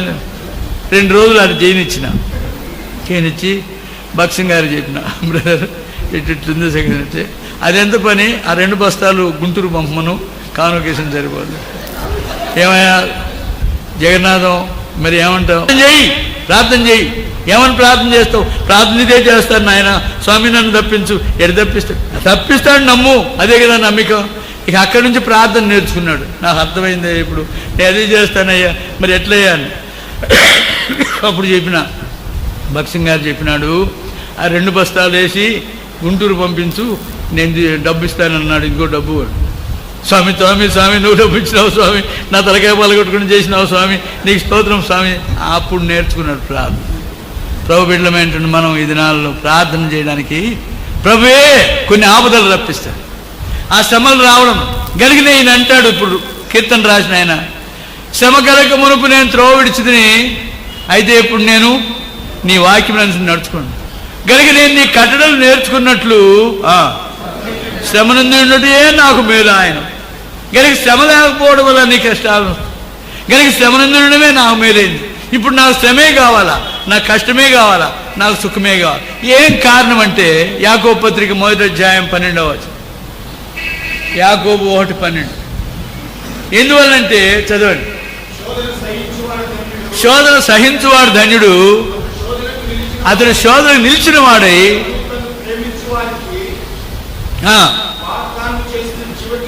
అది జీవకిరీటం పొందాలంటే, జీవకిరీటాన్ని నువ్వు పొందాలంటే ఆయన వాగ్దానం చేసిన ప్రకారం ఆయన జీవకిరీటం ఇస్తా అన్నాడు. ఒకటి నువ్వేం చేయాలంటే ఆ శోధనలో నిలబడేవాడుగా ఉండాలి. ఆ శోధనలో నిలబడితే అప్పుడు ప్రభు బిడ్డలమైన మనం, ఈ దినాలు అనేకులమైన మనం ఈ శోధనల గురించి గ్రహించడం. ఈ దినాల్లో ఒకసారి ఆలోచించుకుంటే, మనం పరీక్షించుకుంటే ఎన్ని ప్రమాదాల్లో ఉన్నాం, ఎన్ని ఆపదల్లో ఉన్నాం మనం గుర్తించలే. ఆకస్మికమైన మరణాలు, అనేక విధమైనటువంటి భయంకరమైనటువంటి హత్యలు, అనేకమైనటువంటి భయంకరమైనటువంటి కార్యాలు జరుగుతున్నాయి. నీ కుటుంబంలో నీ పిల్లలు రక్షించబడలే, వాళ్ళు నరకానికి పోబోతున్నారు. నీ భార్య నీకు ప్రతికూలంగా ఉంది, నీవు దాని గురించి గ్రహించడంలే. అన్ని బాగున్నా కూడా నీ జీవితంలో ఏ క్షణంలో ఏ గుండె జబ్బు వస్తుందో, ఏది వస్తుందో నీకు తెలియదు. శారీరకంగా అలాగే ఉంది. ఆత్మీయంగా చూస్తే శోధన అనేది భయంకరంగా ఉంది. మానవునికి శత్రువులు 3 ఉన్నారు. ఎవరు 3? ఎవరు 3? 3 శత్రువులు ఉన్నారు. శరీరం, లోకం, సాతాను. ఈ 3 శత్రువులు నీకున్నారు. నీకు ప్రతికూలంగా నీ కార్యాలు చేస్తున్నాడు. గ్రహిస్తున్నావా? అనేక పర్యాయం నా వల్ల కావడంలే, నేను చేయలే, పర్వాలేదులే, ఏమవుతుందిలే అనుకున్న వాడికి ఏ లక్ష్యంలే. నీ యొక్క పాపమును గురించి లక్ష్య పెట్టుకుని ఉన్నావు. అయితే ఎప్పుడైతే నీవు పాపమును గురించి నిజంగా భయపడుతున్నావో, ఎప్పుడైతే నీ పాపమును గురించి గ్రహిస్తున్నావో, ప్రభు వాక్యం చెప్పడానికి చేత కావడంలే, చెప్పకపోతే సంఘస్థులు ఒప్పుకోవడంలే, ఏం చెప్పాలా? అడిగినావా ఎప్పుడైనా ప్రభువును? నీ జీవితంలో ఆయాదులైన శోధనలు వస్తున్నాయి. అనేకులైన దేవుని సేవకులు ఈ దినాల్లో చేసే దుర్మార్గమైన కార్యాలు లోకంలో అన్యులు కూడా చేయరు. పౌలు కొరింథీయులకు రాస్తూ ఒక మాట ఉన్నాడు, మీలో జరిగే కార్యాలు అన్యజనుల్లో కూడా జరగడం లేదు. ఇలాంటి కార్యాలు జరగడానికి కారణమేమి? సంఘంలో అనేకమైన అవాచ్యాలు జరగడానికి కారణమేమి? మా ఊర్లో ఆయన ఉన్నాడండి, ఆయన పేరు యేసుదాసు. ఇక్కడ ఉన్న యేసుదాసు అని పేరు ఉందేమో లేదు కనుక యేసుదాసు సేవకుల మీదే ఉంటాయండి. ప్రొద్దున లేస్తే సేవకుల మీదే ఎన్నికలు చేస్తాడండి. సేవకులను చాలా బాధపరుస్తాడు. ప్రార్థన చేసినావా? ఆయన గురించి తెలుస్తున్నావే కానీ ప్రభువు నీకు ఇచ్చినాడు ఆ శోధన, ఆ బాధ నీకు ఇచ్చాడు. ప్రభు ఇకపోతే ఎలాగైంది? షిమి రాళ్ళు రువుతూ ఏమన్నాడు? చీపో ఏలవలనని సౌలు రాజ్యాన్ని నువ్వు దొంగిలించినావురా, నువ్వు నీచుడువురా అని దూషించాడు. వెళ్ళిపోయాడు. ఇక రాడు ఇంతటితో పోయినాడు అనుకున్నాడు. అయితే ఏమైంది? అబ్షాలోము చచ్చిపోయాడు యోవాబు 2 బాణాలతో. చనిపోయిన తర్వాత రాజు తిరిగి రాజ్యానికి వస్తున్నాడు. వచ్చి కాళ్ళ మీద పడ్డాడు. కాళ్ళ మీద పడి ఏమన్నారు? అయ్యా, బుద్ధి లేక తప్పు చేసినాను, నీకు విరోధంగా మాట్లాడినాను, నన్ను దయతో క్షమించన్నాడు. అయితే సిరియా కుమారులు ఏమన్నారు? సైన్యాధిపతులు ఏమన్నారు? లేదు, రాజును దూషించిన వాడు బ్రతకడానికి వీల్లేదు, చంపవలసిందే. దావీదన్న మాట ఏంటి? యెహోవా వాడిని శపించమని చెప్పకపోతే వాడు నన్ను శపిస్తాడా? యెహోవా వాడిని నా మీద దూషించమని చెప్పకపోతే వాడు దూషించగలడా? దేవుడు చేసినాడు. నన్ను షిమిగా తిట్టింది. ఎవరు తిట్టింది? నా దేవుడు. నన్ను క్రమపరచడానికి, నన్ను గుణపరచడానికి నా కొరకై ఆయన లేపాడు. కనుక జరిగే ఏ కార్యమైన ప్రభు చిత్తం లేకుండా జరగదు. కనుక వాడు నన్ను శపిస్తున్నాడు, నేను వాడిని చంపుతా. ఇంకా నన్ను శపించే నా కొడుకు, నా ఇంట్లో పుట్టిన నా కొడుకే నన్ను ద్వేషిస్తున్నాడు. కనుక ఏ ఆపద వచ్చినా, ఏ శ్రమ వచ్చినా అది ప్రభు వల్లనే కలిగింది. ప్రభు చిత్తానుసారంగా నాకు కలిగింది. ఆయన రప్పించే కష్టాలు. గనుక నేను ఏ పరిస్థితుల్లో కానీ ప్రభువుని అడుగుతాను, ప్రభువా ఆయనకి నేనేం చేయలే, ఆయన నా మీద అంత కోపం రావడానికి కారణమేమి? నువ్వే కారణం. నీ వదలు రేపినావు. దేవుని వాక్యమంతా పాత నిబంధన ముఖ్యంగా స్పష్టంగా కనబడేది ఏంటంటే, ఏనాడు ఇశ్రాయేలీయులు పాపం చేస్తారో ముఖ్యమైన పాపాలు ఏంటి? ఇశ్రాయేలు చేసిన 2 ముఖ్యమైన పాపాలు: అన్యులతో సాంగత్యం, విగ్రహారాధన. ఏనాడైతే వారు విగ్రహారాధన లోనైనారో, ఏనాడైతే అన్యులతో సాంగత్యం చేసి వాళ్ళతో అనుకూలంగా పోవాలనుకున్నారో, ఆనాడే దేవునికి విరోధంగా పాపం చేసేవారు. దేవుడు ఏం చేసేవాడు? ప్రక్క నుండి శత్రువులు లేపేవాడు. ఏ ఫిలిస్తీన్లను, ఏ అమాలేకీలను, ఎవరినో లేపేవాడు. వాళ్ళు యుద్ధానికి వచ్చేవాడు. ఎవరి మీదకి? ఇశ్రాయేల్ మీద. ఎవరు ఓడిపోయేవాళ్ళు? ఇశ్రాయేలీయులు ఓడిపోయేవాడు. 8 సంవత్సరాలు, 6 సంవత్సరాలు, 4 సంవత్సరాలు భయంకరమైన కష్టాలు అనుభవించేవారు. ఎందుకు చెప్పండి? ఎందుకు? దేవుడు వారి యొక్క పాపాన్ని బట్టి వారికి పంపిన శిక్ష. అమాలేకులు కాదు, వారి వల్ల కాదు. ఫిలిస్తీన్లు కాదు, ఫిలిస్తీన్ల వల్ల కాదు. దేవుడు పంపినాడు వాళ్ళను. ఆ విధంగా దేవుడు వాడుకోవడం ప్రారంభించాడు. ఈ దినాల్లో ప్రభుత్వం యొక్క పద్ధతి కూడా అలాగే ఉంది. ప్రభుత్వంలో అక్కడ నాగరాజుపేట దగ్గర వాళ్ళు కొట్లాడుకుంటున్నారని తెలిసింది. కలెక్టర్ గారికి ఫోన్ చేశారు, అయ్యా నాగరాజుపేట దగ్గర మనుషులు పోట్లాడుకుంటున్నారండి. వెంటనే కలెక్టర్ గారు ఏం చేస్తాడు? కర్ర ఒకటి తీసుకుని పోయి నాగరాజుపేట వాళ్ళని కొడతాడా? ఏమండి కొడతాడా? చెప్పండి. నాగరాజుపేటలో కొట్లాడుకుంటున్నారంటే కలెక్టర్ గారు కర్ర తీసుకుపోతాడా? ఇప్పుడు ఏం చేస్తాడు? ఎస్పీకి ఫోన్ చేస్తాడు, సూపరింటెండెంట్కి ఫోన్ చేస్తాడు, ఏయ్ నాగరాజుపేటలో జరుగుతున్నాయంటయ్యా. వెంటనే ఎస్పీ ఏం చేస్తాడు? ఆడ 2 టౌన్ పోలీస్ స్టేషన్ ఉంది, 2 టౌన్ పోలీస్ స్టేషన్. ఆ 2 టౌన్ పోలీస్ స్టేషన్ చేస్తాడు. ఇట్లా మీ నాగరాజుపేట దగ్గర కొట్లాడుకుంటున్నారంట, నీ పోలీసు వాళ్ళని తీసుకెళ్ళి ఆడిచ్చేయండి. అప్పుడు పోలీసు వాళ్ళు పోతారు, పోయి కర్రలు తీసుకొని లాఠీ చార్జ్ చేస్తారు. ఏమంటారు నాగరాజుపేట వాళ్ళు? మేము మిమ్మల్ని ఏం చేసినామయ్యా? మీ జోలికి ఏమొచ్చినామయ్యా? మాకు పోట్లాటలు వచ్చి మేము పోట్లాడుకుంటాం, నువ్వు ఎందుకు తింటావు? ప్రభుత్వం వాళ్ళు పంపించారు మమ్మల్ని, మీరు కొట్లాడుకుంటున్నారు కనుక ప్రభుత్వం వారికి వర్తమానం వచ్చింది కనుక ప్రభుత్వం వారు ఎవరిని వాడుకుంటున్నాడు? ఈ పోలీస్ స్టేషన్ అని వాడు. మమ్మల్ని 2వ స్టేషన్, అందరినీ కాదు. 1 టౌన్ పోలీస్ స్టేషన్ ఉంది, 3 టౌన్ పోలీస్ స్టేషన్. వాళ్ళకి చెప్పలే, మాకు పంపించిన. వాళ్ళ మాట వినకపోతే, వాళ్ళు లాఠీ చార్జ్ చేసిన కూడా వాళ్ళు వినకపోతే ఏం చేస్తారు? వెంటనే గుంటూరు ఫోన్ చేస్తారు. ఎందుకు? AR armed police, reserve police వాళ్ళు వస్తారు. వాళ్ళు వచ్చి తుపాకులతో గాల్చి చేస్తారు. వాళ్ళకు లోపడకపోతే సిఆర్పి గుంటూరు కర్నూలుకి చేయండి. ఏమంటే అక్కడ ఎస్ఏపి అని ఉంది, స్పెషల్ ఆర్మడ్ పోలీస్, వాళ్ళు వస్తారు. వాళ్ళ వల్ల కాకపోతే సిఆర్పి వాళ్ళు వస్తారు. వాళ్ళ వల్ల కూడా కాకపోతే మిలిటరీకి ఆర్పిస్తారు. మిలిటరీ వాళ్ళు ఏం చేశారు? మిలిటరీ వాళ్ళు వెళ్ళి వాళ్ళని కొడుతుంటే మేమేం చేసినాము, మిమ్మల్ని ఏం చేసినామయ్యా, మీ జోలికి ఎందుకు వచ్చినామయ్యా, మీరు ఎందుకు వచ్చినారంటే మా జోలికి కాదయ్యా, మీరు మీరు మీరు పోట్లాడుతున్నారు కనుక ప్రభుత్వం వారు మమ్మల్ని మీ మీద పంపించారు. అదే దేవునికి పద్ధతి. ఆయా సమయాల్లో మన జీవితాల్లో మనకు వచ్చే అవిధేయత వలన మన భార్యలు మనకు ప్రతికూలం అవుతున్నారు. ఒకసారి చల్లగా చెప్పుకుంటారు, కొంతమంది బయటికి చెప్పరు, కొంతమంది బయట చెప్తారు. ఏమని? సిస్టర్తో పెద్ద యాతన అయిపోయింది బ్రదర్.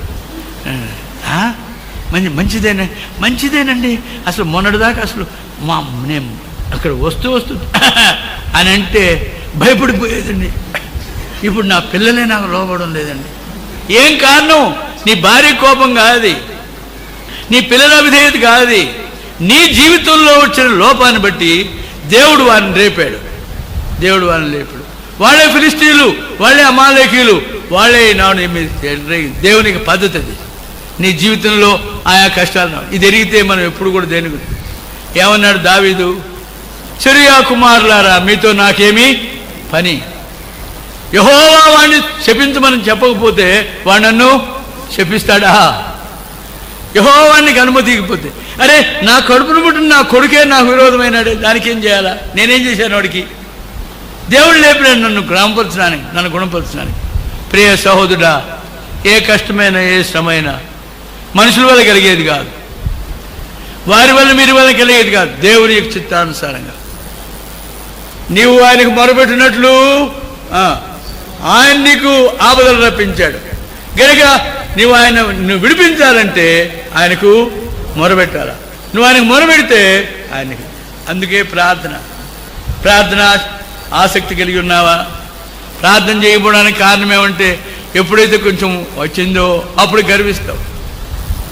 ఐశ్వర్యమును చెప్పండి, ఘనతయు విస్తరింపగా యెహోషాపాతు ఆహాబుతో వియ్యమందెను. యెహోషాపాతు దేవుని ప్రేమించిన రాజు. ఎప్పుడైతే ఆయన పేరు ప్రఖ్యాతి వచ్చేసింది, దావీదు వంటి రాజని, ఐశ్వర్యం వచ్చేసింది. 18వ అధ్యాయం 1వ వచనం. ఎప్పుడైతే ఐశ్వర్యం ఘనత వచ్చేసిందో గర్వం వచ్చేసింది. కొడుకు పెళ్లి చేయాల్సి వచ్చింది. ఏం చేశాడు? కొడుకు పెళ్లి చేయాలి. ఎవరిని చేద్దాం? ఆవిడ ఒక మంచి అమ్మాయి ఉంది, ఎక్కడో కొట్టుపాడులో ఒక మంచి అమ్మాయి ఉంది. ఆ అమ్మాయి మంచి అమ్మాయి, నేను కూడా విన్నాను. కానీ వినండి, మరి కొట్టుకు మంచివాడే మంచిదే, కానీ మన స్టేటస్కు సరిపోదు. మన స్టేటస్కు. ఎందువల్ల ఐశ్వర్యం ఘనత వచ్చింది కదా, గొప్పతనం వచ్చింది కదా, పేరు ప్రఖ్యాతి వచ్చింది, కానీ గర్వం వచ్చేసింది. గర్వానికి నాశనానికి ముందు గర్వం కనుక. మరి ఇక్కడ ఇంకో అమ్మాయి ఉంది, చాలా ఐతనగర్పాడులో అక్కడ కమ్మవారి ఇళ్ళ దగ్గర ఉండే ఇంట్లో ఆ అమ్మాయి ఉంది. మంచి పిల్ల, చాలా భక్తి పిల్ల. మన పిల్ల ఆ భక్తి పిల్ల నేను కూడా విన్నాను, భూషణం గారు కూడా చెప్పినాడు నాకు. కానీ వాళ్ళు ప్రియులారా, కులభేదం వచ్చింది. ఏం కారణం? నీ గర్వాన్ని బట్టి, నీ అతిశయాన్ని బట్టి, నీకుండే అహంభావాన్ని బట్టి. అహం భావం. అహం అంటే సంస్కృతంలో నేను అని అర్థం. నన్ను కూర్చున్న భావం, మాది గొప్ప. ప్రతి వారు కూడా కులాన్ని బట్టి కానీ జాతిని బట్టి కానీ ఆయా విధమైన, నేను ఆయనకంటే ఈయన ప్రసంగం బాగా చేస్తాను. అందుకనే ఎవరిది ఈ దినం ప్రసంగం? సామెల్ గారి. మీరు వెళ్ళండి, నాకు ఇది పని ఉంది. సామెల్ గారి పేరు విన్న తర్వాత వచ్చింది నీకు పని నీకుండే అహంభావం, నీకుండే గర్వం. అహంభావం అంటే నిన్ను గురించి అహంభావం ముదిరితే ఏమొస్తుందండి? అహంకారం. అహంభావం ముదిరితే అహంకారం. అహంకారులకు ఉండే బుద్ధి ఏంటి? 123వ కీర్తన. అహంకారులకు ఉండే బుద్ధి ఏది? చదవండి ఆఖరి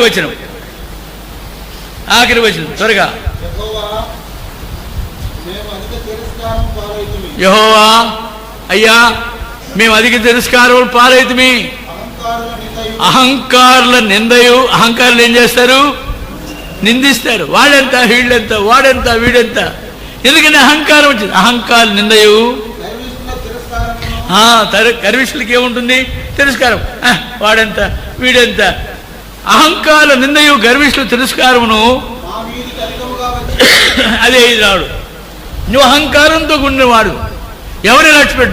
బ్రదర్, నేను దేవునికి స్తోత్రం, నాకు ఒక మంచి లక్ష్యం ఏంటంటే జీటీ కాదు, బీటీ కాదు, ఎవరు కాదు, అసలు పిలుపు కానీ కూడా డోంట్ కేర్ బ్రదర్. అబ్బాయి పాస్ అయినావు డిగ్రీ. ఏం డిగ్రీ? అహంకార దృష్టి.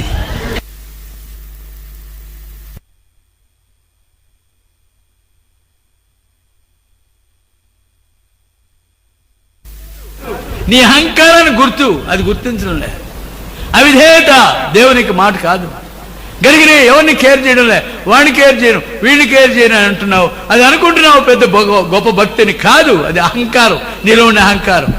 నాశనమునకు పూర్వం గర్వం వస్తుంది. ఇది ముందు పోతుంది. బాడీగార్డు ముందు వెళ్తున్నారు. ఎవరు? గర్వం వస్తున్నాయంటే వెనక్కి వస్తున్నాయన్నమాట. ఏంటి? నాశనం. ప్రతి చరిత్రలో అదే చూస్తున్నాం. రాజుల చరిత్ర బైబిల్ ఎందుకు రాసి పెట్టినారు? ఇందుకే, సాదృశ్య రూపకంగా ఉండడానికి. ప్రభునందు ప్రియుడా, ఎప్పుడైతే అహంకారం నీ మీద వేస్తారో నువ్వు గుర్తించాలి. ప్రభువానికి అనుమతి ఇకపోతే వాడు చేయడు. 2 టౌన్స్ పోలీస్ స్టేషన్ వాళ్ళు పోయి నాగరాజుపేట వాళ్ళను కర్రలతో కుట్టారు. వాళ్ళని ఏమైనా అన్నారనా? వాళ్ళని ఏమనలే. ఏం కారణం? వారి మీద దొమ్మిగా పోవడానికి కారణమేమి? తుపాకులతో కాలవడానికి కారణమేమి? మేమేం చేసినామయ్యా? మమ్మల్ని ఎందుకు కొడతారు అంటే, మాకు కాదు చేసింది, ప్రభుత్వానికి విరోధంగా చేసినావు. ప్రభుత్వాధికారి మమ్మల్ని పంపించాడు. ఎందుకంటే మీరు చేసిన కార్యాన్ని బట్టి. ప్రభునందు ప్రియుడా, లోకంలో మనకు కలిగే ప్రతి కష్టానికి కారణం దేవుడే కానీ మానవుడు కాదు. నీకు శ్రమ, ఒక బాధ రావడానికి ఇదే కారణం. అది రాకపోతే నువ్వు చక్కపడవు, అది రాకపోతే నువ్వు క్రమపడవు. అందుకనే ప్రభు దయచేస్తున్నాడు. ఆయన దూతలు ఎవరు? పసిరి పురుగులు, చీడ పురుగులు, ఆయా విధమైన కీళ్ళు దేవునికి దూతలు. ఆయన తన దూతలను పంపుతున్నాడు. ఎందుకు అంటే వారిని చక్కపరచడానికి. హబక్కూకు గ్రంథం, హబక్కూకు మొదటి అధ్యాయం 13వ వచనం 12వ వచనం. హబక్కూకు 1. అయ్యా దేవుడి మీద భక్తి ఎక్కువైపోయింది. యెహోవా మా దేవా, మా పరిశుద్ధ దేవా, ఆది నుండి సమస్తం ఎరుగుదు కదా, నా సంగతి అంతా నీకు తెలుసు కదా. మేము మరణమునందు. మరి ఎందుకు మాకు? ఎన్నో వచనం మీరు చదివేది? 12వ వచనం, 13వ వచనం. దేవా, మా పరిశుద్ధ దేవా, నీ కనుదృష్టి దుష్టత్వమును చూడలేనంత నిష్కల్మషమైనది కదా. అయ్యా, వారు మమ్మల్ని బాధిస్తున్నారే, ఆ బాధించే వారిని చూసి నువ్వు ఎందుకు ఊరుకున్నావని. ఆ బాధించే శత్రువులు ఎవరు? హబక్కూకు కాలంలో ఎవరు? వారు బబులోను వారు, అశూరీయులు. వారు మమ్మల్ని వచ్చి బాధిస్తున్నారు. ఇంకా పైన చదివితే మీకు కనబడుతుంది. చిరుతపురు లాంటి వాళ్ళండి వాళ్ళు, తోడేళ్ళ లాంటి వాళ్ళండి వారు. మమ్మల్ని వచ్చి బాధిస్తున్నారు. ప్రభువా, మా దేవా, మా పరిశుద్ధ దేవా, నీవు సమస్తమును ఎరిగిన వాడు కదా, మొదటి నుండి ఎరిగిన వాడు కదా.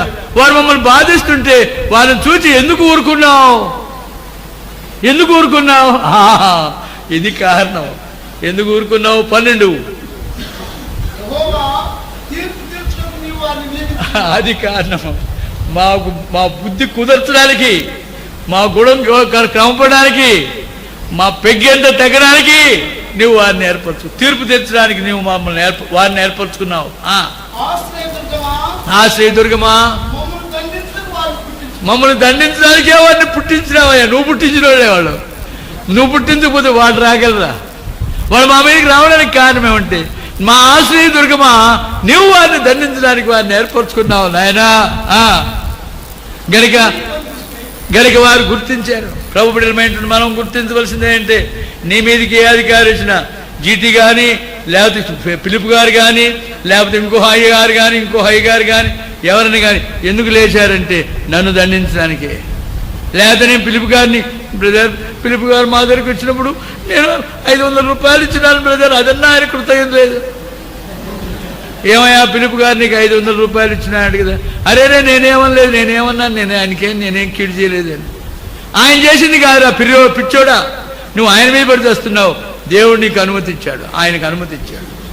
దేవుడు నిన్ను అలా చేశాడు కనుక నీకు ఎవరిని కూర్చి కూడా ఏం చెడుగా తలంచదు. వారెవరన్నా కానీ సంఘంలో ఓ వ్యక్తి నీకు విరోధంగా ఉన్నాడు, నిన్ను ప్రతికూలంగా ఉన్నాడు, నేను అణగదొక్కాలని ప్రయత్నిస్తున్నాడు. నాయనా నీకు నమస్కారం, నువ్వు కాదు నన్ను అణగదొక్కేది. ఎవరు? నా ప్రభువే నా గర్వాన్ని అణగదొక్కడాన్ని నిన్ను ఏర్పరచుకున్నాడు. తొక్కు ఇంకా దొక్కు. దేవునికి చిత్తానుసారంగా వచ్చేది కనుక దేని గురించి కూడా అన్న ఆలోచన. ప్రభునందు ప్రియుడా, నీకు ఈ లోకంలో ఉండే శ్రమలన్నీ కూడా ప్రభు చిత్తానుసారంగా ఆయన రప్పిస్తున్నాడు. ఆయనే తన కోరికతో ఆయన ఇష్టానుసారంగా నీకు రప్పిస్తున్నాడు. నీవు అది గ్రహించలే. ఎప్పుడైతే నువ్వు ఏదన్నా అయితే ఎట్లా అడ్జస్ట్ చేసుకుందాం బ్రదర్, కానీ ఇది మరి అన్టాలరబుల్ బ్రదర్, చాలా కష్టకరమైంది శ్రమ. జయ కాదు అమృతరాజు గారి దగ్గరికి వెళ్ళి ఆదరిస్తామని పోయినాం. గుంటూరు నుండి అందరం పోతే అక్కడనే డాక్టర్లు చెప్పినారు చాలా బాధపడుతున్నాడయ్యా, చాలా శ్రమ పడుతున్నాడు, మీరు ఆయన్ని ఎట్లా ఆదరిస్తారో మీ ఇష్టం అని అక్కడికి వెళ్ళినాం. అక్కడికి వెళ్ళగానే ఓ brother come when you came from Guntur, very good నవ్వుతో మాట్లాడుతున్నాడు. మరి మనిషి కాదేమో, ఆ డాక్టర్లు చెప్పిందంత అబద్ధమేమో అనుకుని ఎట్లున్నామని అడగడానికి ముందే అవిస్ గుంటూరు అవిస్ తినాలి ఈ అడుగుతున్నాడు. అంత అయింది. మెల్లగా ఎట్నో చనువు చేసుకుని బ్రదర్ ఎట్లుంది బ్రదర్ అంటే some times tolerable, some times untolerable. కొన్నిసార్లు సహించగలిగే నొప్పి ఉంది, కొన్నిసార్లు సహించలేని నొప్పి ఉంది. ఎవ్రీథింగ్ ఆయనే. ఈ శ్రమల ద్వారా యేసుక్రీస్తు సిలువను గురించి నేను ధ్యానిస్తున్నానని 6 అంశాలు చెప్పాడు. కాన్వకేషన్లో చెప్పడం కాదు, యేసుక్రీస్తు సిలువ ద్వారా ఆయన 6 అంశాలు చెప్పాడు. యేసు ప్రభు సిలువ వేయబడింది ఆయన సొంతగా కోరుకుని కాదు. నాకు వచ్చిన రోగం నా సొంత కోరుకున్నది, నేను నిర్లక్ష్యపెట్టినందువల్ల నాకు వచ్చిన రోగం. యేసు ప్రభువును కఠినమైన సిలువ మీద ఆయన సిలువ వేశారు, నన్నైతే మెత్తటి పాన్పుల మీద పడుకోబెట్టినారు. నాకు అన్ని సౌఖ్యాలు ఉన్నాయి. యేసు ప్రభువును దూషించే వాళ్ళు ఉన్నారు, సిలువేయండి అనేవాళ్ళు, కానీ నాకైతే మీరందరూ ఆదరించేవాళ్ళు నాకున్నారు. కనుక ప్రభువు పడిన శ్రమ అంటే ఏంటో నాకు అర్థం కావడానికి దేవుడు నాకు ఈ స్థానం ఇచ్చాడు. ప్రభునందు ప్రియుడా, నీకు కలిగే శ్రమంలో ఏది కూడా నీకు మేలు కొరకే కానీ కీడు కొరకు కాదు. ఆయన నీకు మేలు కొరకే చేస్తున్నాడు కానీ కీడు కొరకు కాదు. కనుకనే ఆయన నమ్మకత్వాన్ని బట్టి మనల్ని శ్రమపరుస్తున్నాడు. 119వ కీర్తన 75వ వచనం, 119:75. విశ్వాసత అంటే నమ్మకత్వం అని అర్థం, విశ్వాసం కాదు. చదవండి. నీ తీర్పులు న్యాయమైనవని. విశ్వాసత అంటే నమ్మకత్వం. విశ్వాసత గలవాడవై నీవు నన్ను శ్రమపరుచున్నావని నేను ఎరుగుదును. నాకు తెలుసు నీ విశ్వాసత, నీ నమ్మకత్వాన్ని బట్టి నేను ఇది చేస్తున్నాను. పిల్లోడు బాగున్నాడు, పుట్టినాడు, ఎర్రగా ఉన్నాడు, అందరూ ముచ్చట్లాడుతున్నారు, భలే బాగున్నాడమ్మా, భలే చక్కని ముక్కు, బొద్దుగా ఉన్నాడు, చాలా బాగున్నాడు, భలే దంజరాలమ్మా అని అన్నాడు. ఆమె కూడా పడి ముద్దు పెట్టుకున్నది, నా కొడుక ఎట్టాడు. వాడేమనుకున్నాడు, వాడు నేను అందగాడిని, వాడికి తెలియదులేండి, వాడు నేను అందగాడిని, నా ముక్కు బాగుందంట, నేను బొద్దుకున్నానంట, అందుకని మా అమ్మ ముద్దు పెట్టుకున్నది. మా అమ్మ నన్ను ఎప్పుడు ముద్దు పెట్టుకుంటుందా? కానీ అమ్మే ఇదిగో ఎండబడుతున్నది, నీళ్ళు పోయి వాడికి నీళ్ళు పోయి అంటే ఏంటి వాడికి అర్థం కాలే. నీళ్ళు పోయమంటారు మళ్ళీ ఇంకొక ముద్దు పెడుతుందేమో అనుకుంటే గుడ్డలన్నీ బెరికేసి తీసుకుపోయి ఏలు పెట్టింది. ఎక్కడ? నీళ్ళల్లో. ఇంకొంచెం వేడి చేయమ్మా. ఉండే వేడి కాక ఇంకొంచెం వేడి చేయాలంట.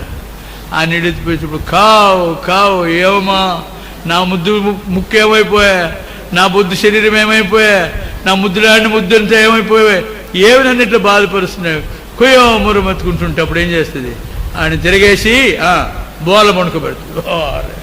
కొన్ని తిండా పోస్తాడంటే బోల పడుకోబెట్టి అంత అయిన తర్వాత ఈ కాలు చేయి బట్టి ఒక లాగు, ఆ కాలు ఏవే తల్లి ఇది నువ్వు రాక్షసివే, ఏమే మెంటలు వచ్చిందా, ఏమే నిందా ముద్దు పెట్టుకున్నాను నీ అవస్థ నిమిత్తం. డాక్టర్ గారు వచ్చినాడు, వీడికి కొంచెం ఏడుస్తున్నాడండి అని. వాడికి స్నానం సరిగా చేయలేదమ్మా, బాగా నలపలేదు, అందువల్ల గనక రెండవ రోజు బాగా నలపడం మొదలుపెట్టింది. ఈ చెయ్యి ఇట్లా ఉడదిప్పింది. ఆ చెయ్యి ఎందుకు తల్లి, నీ విశ్వాసను బట్టి నన్ను శ్రమపరిచావు, అది నా మేలు కొరకు. రోమీయులకు రాసిన పత్రిక 8వ అధ్యాయం 28వ వచనం. రోమా 8:28. దేవుని ప్రేమించు వారికి అనగా ఆయన సంకల్పం చొప్పున పిలువబడిన వారికి మేలు కలుగుడికై సమస్తం అంటే కీడు కానీ మేలు కానీ, లాభం కానీ నష్టం కానీ, చావు కానీ బతుకు కానీ సమస్తం మేలు కొరకే జరుగుతున్నాయని ఎరుగుదురా. ప్రభు నీకు మేలు కొరకు చేస్తున్నాడు. ఎరిగితే నువ్వు దేవుని మహింపరుస్తావు. ప్రభువా నీకు స్తోత్రం, నీవు నన్ను బాధపరిచే విధానానికే స్తోత్రం. నన్ను ఇంకా బాధపరచు, నన్ను ఇంకా శ్రమపరచు, నన్ను ఇంకా ఇబ్బంది పరచు. ఎక్కడైనా భక్తం గారి సేవలో పిలవగానే ప్రభువును కోరుకున్నాయట. ప్రభువు ప్రార్థించి, ప్రభువా నన్ను లోకంలో ఎక్కడ ఎన్నిక లేని చిన్న ప్రదేశాలు పంపించు ప్రభువా, అక్కడ నేను నీ కొరకు శ్రమపడతాను. దరిద్రుడు కాకపోతే ఇంజనీరింగ్ చదివి ఎక్కడ మంచి సిక్కు కుటుంబంలో పడి పల్లెటూరులో ఉండాలని కోరుకుంటాను. నువ్వు నేనైతే మన మంచి స్థలం, లెట్రిన్ బాత్రూమ్ ఉండే స్థలం, నలుగురు పెద్ద గవర్నమెంట్ సర్వెంట్స్ ఉండే స్థలం కోరుకుంటాం. లేదు కాదు బ్రదర్, నేను I am a man of 3 children, నేను 3 పిల్లలు గలవాడిని, నన్ను ఆ ప్లేస్లో వేస్తే హౌ టు గెట్ ఆన్ అని బుద్ధుడు ఆ మనిషికి. నన్ను ఎందుకు ఆ స్థలానికి వేసినాడు, నన్ను ఎందుకు హౌ టు గెట్ ఆన్, నన్ను ఏం చేయమంటావు ఆయన చెప్పినాడు, నేను వేసినాను. ఏమయ్యా ఈ పని చేసినావు అంటే నాకు బుద్ధి పుట్టింది అటు వేసినానయ్యా. దేవానికి స్తోత్రమనే ఆయన బుద్ధిని బట్టి సంతోషించగానే సమస్తం మేలు కొరకే సమకూరు జరుగుతున్నాయని. కష్టాలు వస్తున్నాయి, శ్రమలు వస్తున్నాయి. విసుక్కుంటున్నావా ప్రియుడా, కష్టపడుతున్నావా ప్రియుడా, ఇంకేదన్నా అయితే నేను ఎట్లన్నా ఓర్చుకుందాం బ్రదర్. ఉదాహరణగా నన్ను ఇంకెక్కడికన్నా వేస్తే ఒకవేళ ఇది లేకపోయినా నాకు అది లేకపోయినా నేను ఉందును. కానీ ఇది చాలా కష్టం బ్రదర్, చాలా ఇబ్బంది. పిల్లలకు కష్టం, మాకు కష్టం, నా భార్యకు కష్టం, అందరికి కష్టం. ముఖ్యంగా చూసినంత భార్య దగ్గర నుంచి వస్తుంది కనుక ఆమె కూడా అంటుంది, ఎట్లన్నా మరి ఇది చేద్దామయ్యా, ఎందుకు వచ్చింది మనం పని చేసుకుంది. మొన్న ఏమన్నది, ఏమనంటే నేను ఇంటికి పోతానని మా అమ్మగారి ఇంటికి పోవడానికి చేసుకున్నావు ఆ పెళ్ళి, నిన్నేదో ఒక దేశాన్ని నుండి తీసుకొచ్చి చేసినావు, మరి చేసినావు ఎందుకే చేసినావు అనుకున్నావు. నీ అమ్మగారింటికి వెళ్ళు, ఇది ఎందుకు చేస్తావు అని. మళ్ళీ అప్పటి నుంచి కంటికి కూడా కనపడడం లేదు, ఎదురుకు రావడం లేదు. ప్రభు బిడ్డలు ఏంటంటే వారు గ్రహించడం లేదు. నీ కష్టం వచ్చినప్పుడు, నీకు ఏ దిక్కు లేనప్పుడు అప్పుడే ఆయన దిక్కు. 2వ దినవృత్తాంతం గ్రంథం 20వ అధ్యాయం 12వ వచనం. 2వ దినవృత్తాంతములు 20:12. మా దేవా నీవు వారికి తీర్పు తీర్చువా. ఎంత గొప్ప సైన్యం, మా మీదకి వచ్చే గొప్ప సైన్యంతో చాలు నా వల్ల కాదు. మా మీదకి వచ్చే ఈ గొప్ప సైన్యంతో పోట్లాడుటకు మాకు శక్తి చాలదు. ఏం చేయడానికి తోచడం లేదు. ఎవరిని ఆశ్రయిద్దామంటే ఎవరిని ఆశ్రయించండి, ఏమి దోషం లేదు. అన్అవాయిడబుల్ పరిస్థితి. నా సందర్భాలను చాలా ప్రతికూలంగా ఉన్నాయి.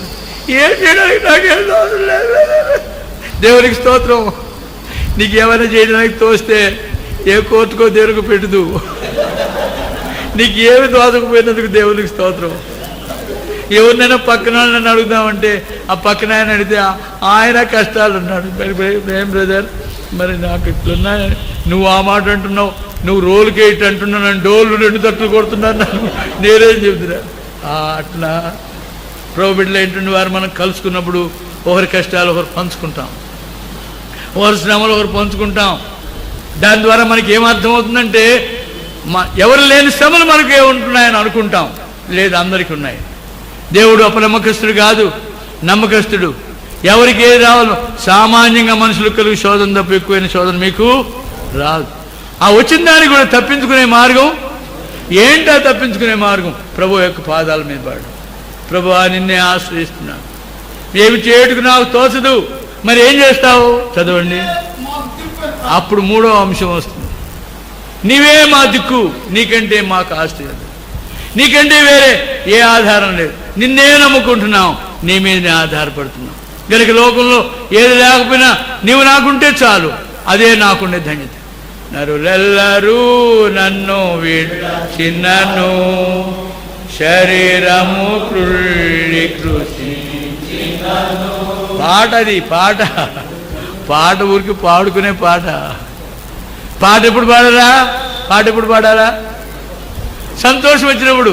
మరి కష్టపడ శ్రమలన్నీ అందరూ నన్ను విడిచిపెట్టినారు, మన నరులందరూ నన్ను విడిచిపెట్టినా, శరీరం కుళ్ళిపోయి కృషించిన పాట ఎట్ట పడతా? ఆ పాటలో ఉండే భావం నీకు కావాల్సింది మాట. శ్రమ శత్రువులు అందరికీ పోయింది. హరించినన్న ఐశ్వర్యము విరోధి ఉన్నాడు అయ్యా అయ్యగారు. హరించినన్న కూర్చొని వాయిద్యాలు అందుకని బ్రదర్నోడు వాయిద్యాలు మానేశారు. వాయిద్యాలు పాడడం మంచిదే కాదనమాట, కొత్త సిద్ధాంతం ధ్యానం. కానీ ఈ వాయిద్యాలు పెట్టేటప్పటికి వాయించడానికి దీని ఏలేకపోతే 7 ఏలేకపోతే ఉంటుంది. మనకు ఈ ఆనందానికి సరిపోతుంది. పరీక్షను కొంచెం పరీక్ష చేసుకోవడానికి ప్రయత్నిద్దాం. హరించినన్న ఐశ్వర్యము విరోధి వలెన. అది నా ముఖం కూడా చూడండి బ్రదర్, నేనంటే ఎంత ద్వేషం అంటే నన్ను చూస్తే మొహం తిప్పుకొని పోతాడు శత్రువు మనం చూడడానికి. అలాగే నా ఐశ్వర్యం నన్ను చూడకుండా శత్రువులే వెళ్ళిపోయినా యేసు చాలును, యేసు చాలును. ఏ సమయమై ఏ స్థితికైనా నా జీవితములో యేసు చాలు. అది ప్రార్థనా జీవితం. ప్రార్థన అంటే ఏంటి? నీవే నాది, నీకంటే నాకు వేరే. లోకంలో ఉండే ఏ ఆధారాలు లేవు, దేని మీద ఆధారపడడం లేదు. 14వ అధ్యాయం 11వ వచనం 10వ వచనం 14:10 2వ దినవృత్తాంతంలో ఇక్కడ ఏమన్నాడు? ఎవరితో ఎదురుపోయినాడు? పైన చెప్తున్నారు కూషీయులు, లూబీయులు, అనేక రకమైనటువంటి వారు 300 రథాలతో వచ్చినారు. ఆశావానికి ఎదురుపోయాడు. అందరికీ ఆశ్చర్యంగా ఉంది.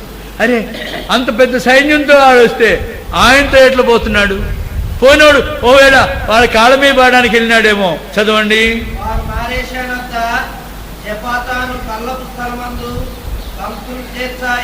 అందరూ పంక్తులు తెచ్చారు, యుద్ధానికే తయారైనాయండి. ఊరికి వాళ్ళ కాళ్ళ మీద పడడానికి వెళ్ళే, యుద్ధం చేయడానికి పంక్తులు తీర్చి మారేషా దగ్గర వాళ్ళు పంక్తులు తీర్చి నిలబడ్డారు.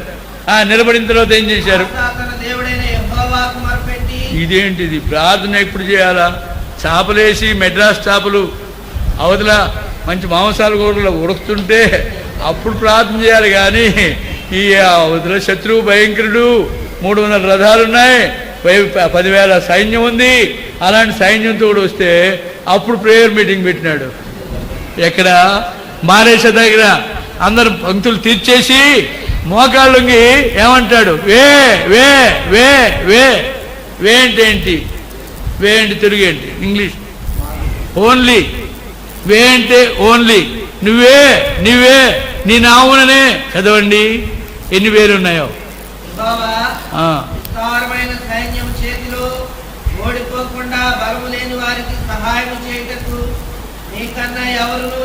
నీకంటే నాకు ఇంకెవరు లేరు.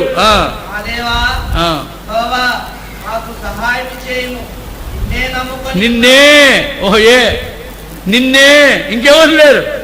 ఇంకా కాస్త అడిషనల్ కాదు, నిన్ను కూడా కాదు, నిన్నే నమ్ముకున్నాను. ఇంకా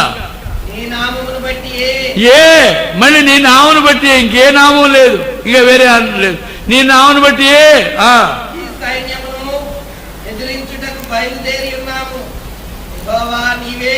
నీవే మా దేవుడు.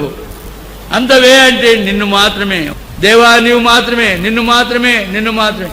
ఎప్పుడు ఎప్పుడు అన్ని ద్వారాలు మూయబడినప్పుడు. ఏదో అనుకూలం ఉంటే నేను ఏదో దానికి డబ్బు కట్టమన్నారు బ్రదర్, మా బామర్ది ఆయన ఉన్నాడు, కొంచెం ఒక పరిచయం ఆయన అడగదాం అనుకున్నాను. అది ఉంది నీకు వేరే దారి కనుక వే పోయింది, ఈ వే వచ్చింది కనుక. తర్వాత ఏమైంది, తర్వాత ఆయన అన్నాడు, మన ఎమ్మెల్యే ఆయన ఉన్నాడు, ఆయన అడుగుదాంలే. ఆయన మాట్లాడు, దేవునికి స్తోత్రం, దేవుడు ఎమ్మెల్యేని చూపెట్టింది. ఎమ్మెల్యేని చూపెట్టింది దేవుడు కాదు, సైతాను. ఆయన దగ్గర నేను ఎమ్మెల్యే ఎందుకు చూపెడతాడు కనుక. ప్రభునందు ప్రియుడా, నిన్ను మాత్రమే నమ్మినా. ఇంకా చదవండి, నీ నామను బట్టి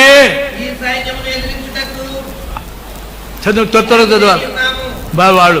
మనం ఇదివరకు ఉన్న గుళ్ళు అయితే, నా ప్రియులారా, యేసుక్రీస్తు లోకమునికి వచ్చి ఆయన మన కొరకు తన ప్రాణం పెట్టినాడు. మరి వద్దండి ఈ డ్రామాటిక్ యాక్షన్, గబగబ చదవండి, నాకు టైం అయిపోతుంది. నీవే మా దేవుడు, నరమాత్రులు నీ మీద జయముంద బాకని ప్రార్థన చేశాడు. అప్పుడు ఏం చేశాడు చదవండి.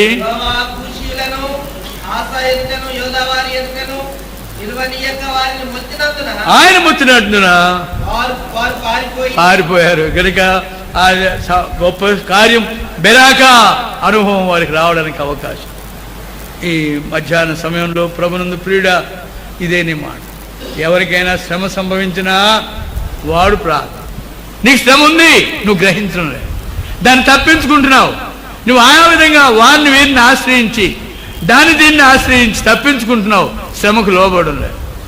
ఈ శోధనకు నిలిచిన వాడేవాడు వాడికి ధన్యత, వానికి ఆయన జీవకిరీటం ఇచ్చేది.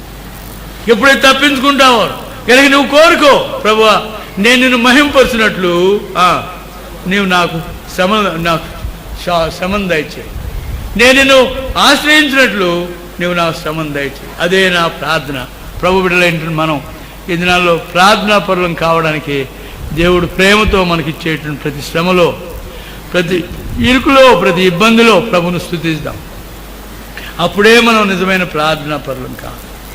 ఆ ప్రార్థనా జీవితం లేకపోవడానికి కారణం ఏమంటే ఆశ్రయం. ఏదో విధంగా కాలక్షేపం చేస్తున్నాం, ఏదో వెళ్ళిపోయి వాళ్ళకి ఏదో కొంత వాక్యం చెప్పేసి, వాళ్ళ దగ్గర ఏదో గిఫ్ట్లు తీసుకొని, వాళ్ళ దగ్గర మంచి భోజనాలు తినేసి వచ్చేసి సంఘం బాగుంది నువ్వే బాగలేవు.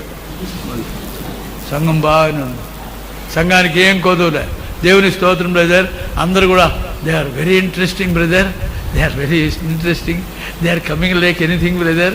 చాలా ఇదే మంచి పదాలు వేస్తారు, చాలా బాగుంది బ్రదర్. ఎవరు మరి ఏమన్నా ప్రతికూల అభ్యాసాలు అటువంటి వాళ్ళు కానే కాదు బ్రదర్.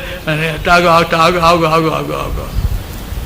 ప్రభునందు ప్రియుడా, ప్రభు తన ప్రేమతో మనకిచ్చే అననుకూలంలో, మనకిచ్చే ఇబ్బందుల్లో ప్రభు యొక్క పాదాల మీద పడడానికి ప్రయత్నం. నీవే నా దిక్కు, నిన్నే ఆశ్రయం, నా శక్తి చాలదు, ఏమి చేయడుకుని నాకు తోచదు, నీవే నా దిక్కు. ప్రభు మీదనే ఆధారపడడానికి ప్రయత్నం.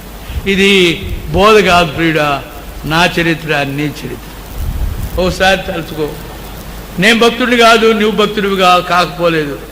ఓసారి పరీక్ష. మన జీవితంలో ఎన్నిసార్లు ప్రభు మనల్ని ప్రేమించాడు, ఎన్నిసార్లు ప్రభు మనం తప్పించాడు. కృతజ్ఞత లేని వారం మర్చిపోతాం, కృతజ్ఞత లేని వారం. ఆ సమయంలో దేవుడు ఎలా సహాయపడ్డాడు, ఆయనే మన సహాయం. అందుకనే ప్రార్థన 2 భాగాలు. ఏంటి 2 భాగాలు చెప్పండి? ప్రతి ప్రార్థన 2 భాగాలు. ఏంటి 2 భాగాలు? స్తుతి, విజ్ఞాపన. స్తుతి ఏంటి? స్తుతి అంటే గత కాలంలో దేవుడికి ఏ విధంగా సహాయం చేసినాడో జ్ఞాపకం చేసుకుని, ప్రభా ఆ సందర్భంలో, ఈ సందర్భంలో నా మొదటి కూతురికి జబ్బు వచ్చినప్పుడు, నా 2వ కొడుకు జబ్బు వచ్చినప్పుడు నువ్వు ఎలా కాపాడినావో తెలుసు.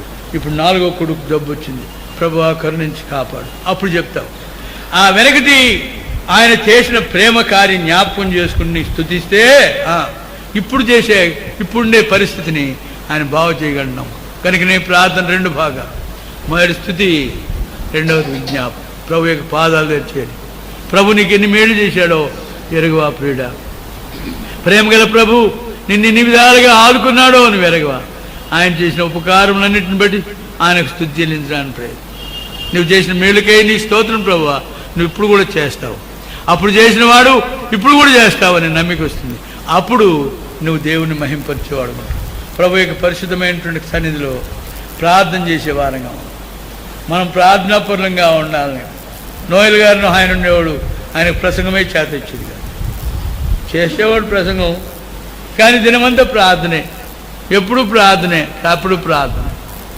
ఎప్పుడైతే ప్రార్థన కూడా ప్రతిదానికి ప్రార్థన తన ప్రార్థన ద్వారానే తన జీవితంలో గొప్ప కార్యాలు చేశాడు. వెల్లూరులో ఉన్నాడు ఆయన, ప్రార్థన ద్వారానే సంఘాలు చేసినాయి. ఆయన తదనంతరం అది చిలికలైపోయింది.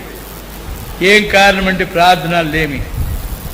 ఈ సమయంలో భక్సింగ్ గారికి ఏం ప్రత్యేకంగా కొమ్ములు ఉన్నాయా? పొడిచేవాడా, చంపేవాడా? కాదు. ఒకటే తన జీవితంలో ప్రార్థనా జీవితం. రెండవసారి నల్లూరుపాలెం వెళ్ళినప్పుడు మీటింగ్ పెడుతుంటే రాళ్ళు వేశారు డేరా మీద.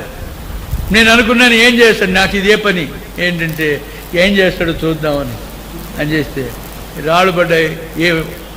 ఏంటిది నన్ను రాళ్ళు వేస్తున్నారు అంత తలకాయ చేసినాడు. కొంతసేపటికి వాళ్ళు పరారైపోయారు.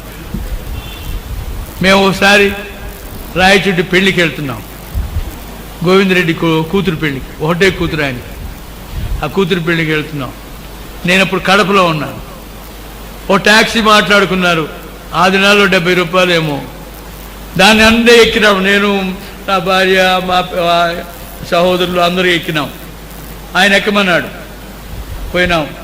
ఆడిపోయినాం. పెళ్ళి అయిపోయింది. పెళ్ళి అయిపోయిన తర్వాత మరునాడు పెళ్ళి రీటా అనే ఆమెకు పెళ్ళి, దానియల్ గారికి. అది ఆ పెళ్ళికి మెడ్రాస్కు పోవాలి ఆయన. గనుక తొందరగా పోయినాడు. అక్కడికి వెళ్ళిన తర్వాత ఆ పెళ్లి కొడుకు ప్యాంట్ పట్టలే. వాళ్ళు వచ్చి బ్రదర్ గోన్ అన్నాడు. తొందరగా గోవిందరెడ్డి, ఏం లేదు బ్రదర్, మా వాడికి ప్యాంట్ పట్టలేదు. నవ్వుతున్నాడు ఆయన. తప్పితే ఇక ఏం చేస్తాం? గనక కనపడికి అయిన తర్వాత ప్రార్థన చేయమంటే ఆమె ప్రార్థన చేయలే. వాళ్ళ బ్రదర్ బ్యాక్గ్రౌండ్ కనుక ప్రార్థన చేయలే. లేట్ అయిపోయింది. అన్నీ అయిపోయిన తర్వాత ఎవరి పాటికి కూడా పెళ్లి కొడుకుతో కూడా పోయినారు గొప్పవాడు అందరూ. నన్ను అంటాడు భక్సింగ్ గారు, వడ్డించి తినేసిపోదాం తొందరగా దాన్ని. ఒక్క ముక్క లేదు, ముక్కలన్నీ అడుక్కుపోయినాయి. 16 పొట్టేళ్ళు కోసినారు. అంత బ్రదర్ కలపాలి బ్రదర్. నెవర్ మైండ్ కానీ తొందరపడిపోతున్నాడు. అందరూ భోజనాలు పెట్టినది కాబట్టి తిన్నాం.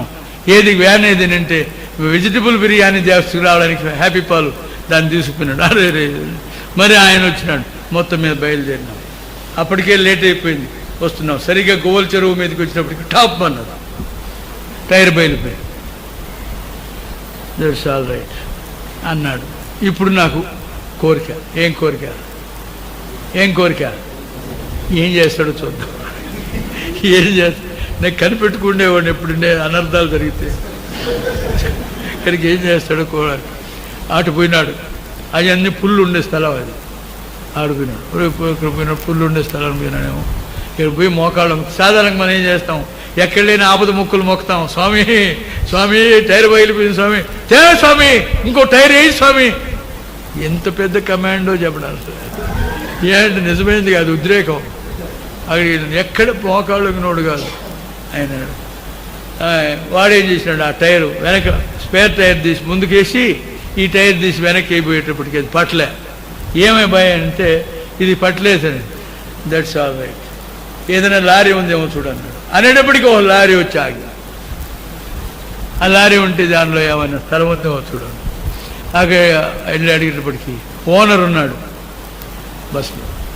ఉండి, సార్ ఇద్దరికి స్థలం ఉంది ఎక్కండి, ఇద్దరు స్థలం ఉంది ఎక్కండి, డ్రైవర్కి ఏమైనా ఇచ్చొచ్చు, నాదేనండి, దయచేసి మీరు ఎక్కండి అని ఆయనే ఎక్కించుకున్నాడు. వాళ్ళిద్దరు ఎక్కినారు. టైటస్ గారిని ఆయన వెళ్ళిపోయింది. మేమేమో ఆ టైర్ అంతా రిపేర్ చేసుకుని అంత చేసుకున్న తర్వాత అందరం ఎక్కి బాగా వచ్చారు.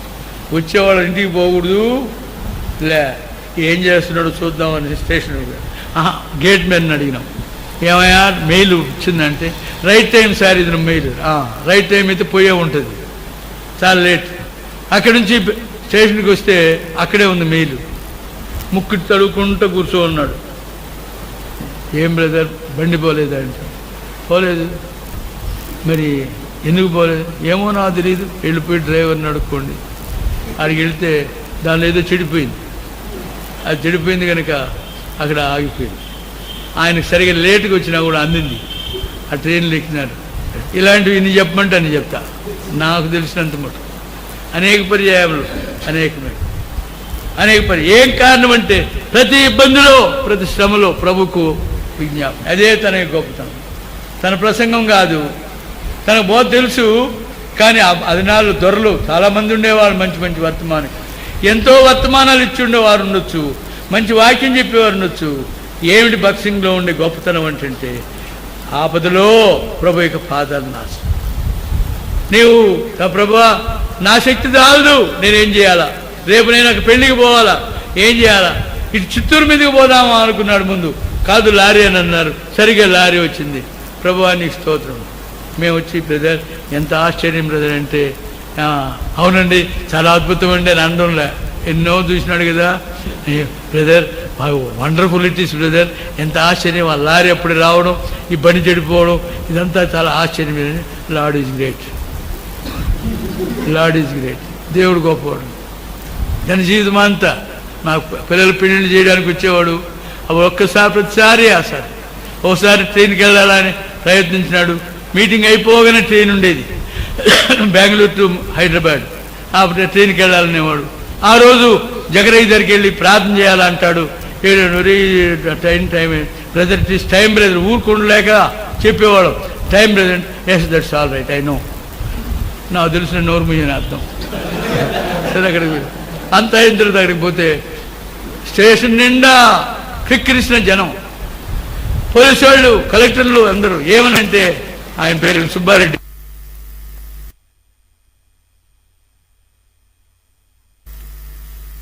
ఇప్పుడు ఏం దొరకదండి, ఏం లాభం లేదండి.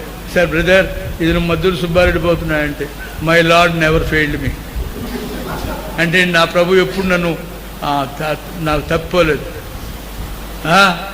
ఏవే ఆడ మినిస్టర్ వస్తున్నాయంటుంటే జనమంతా ఉన్నారు. బండి వచ్చి నిలబడి ఉన్నది ఏంటంటే my lord never failed me, my lord never failed me అన్నాడు. కళ్ళు మూసుకున్నాడు, కూర్చొని ఉన్నాడు. అంతలోపుగా ఓహో పరిగెత్తుకుని వచ్చినాడు.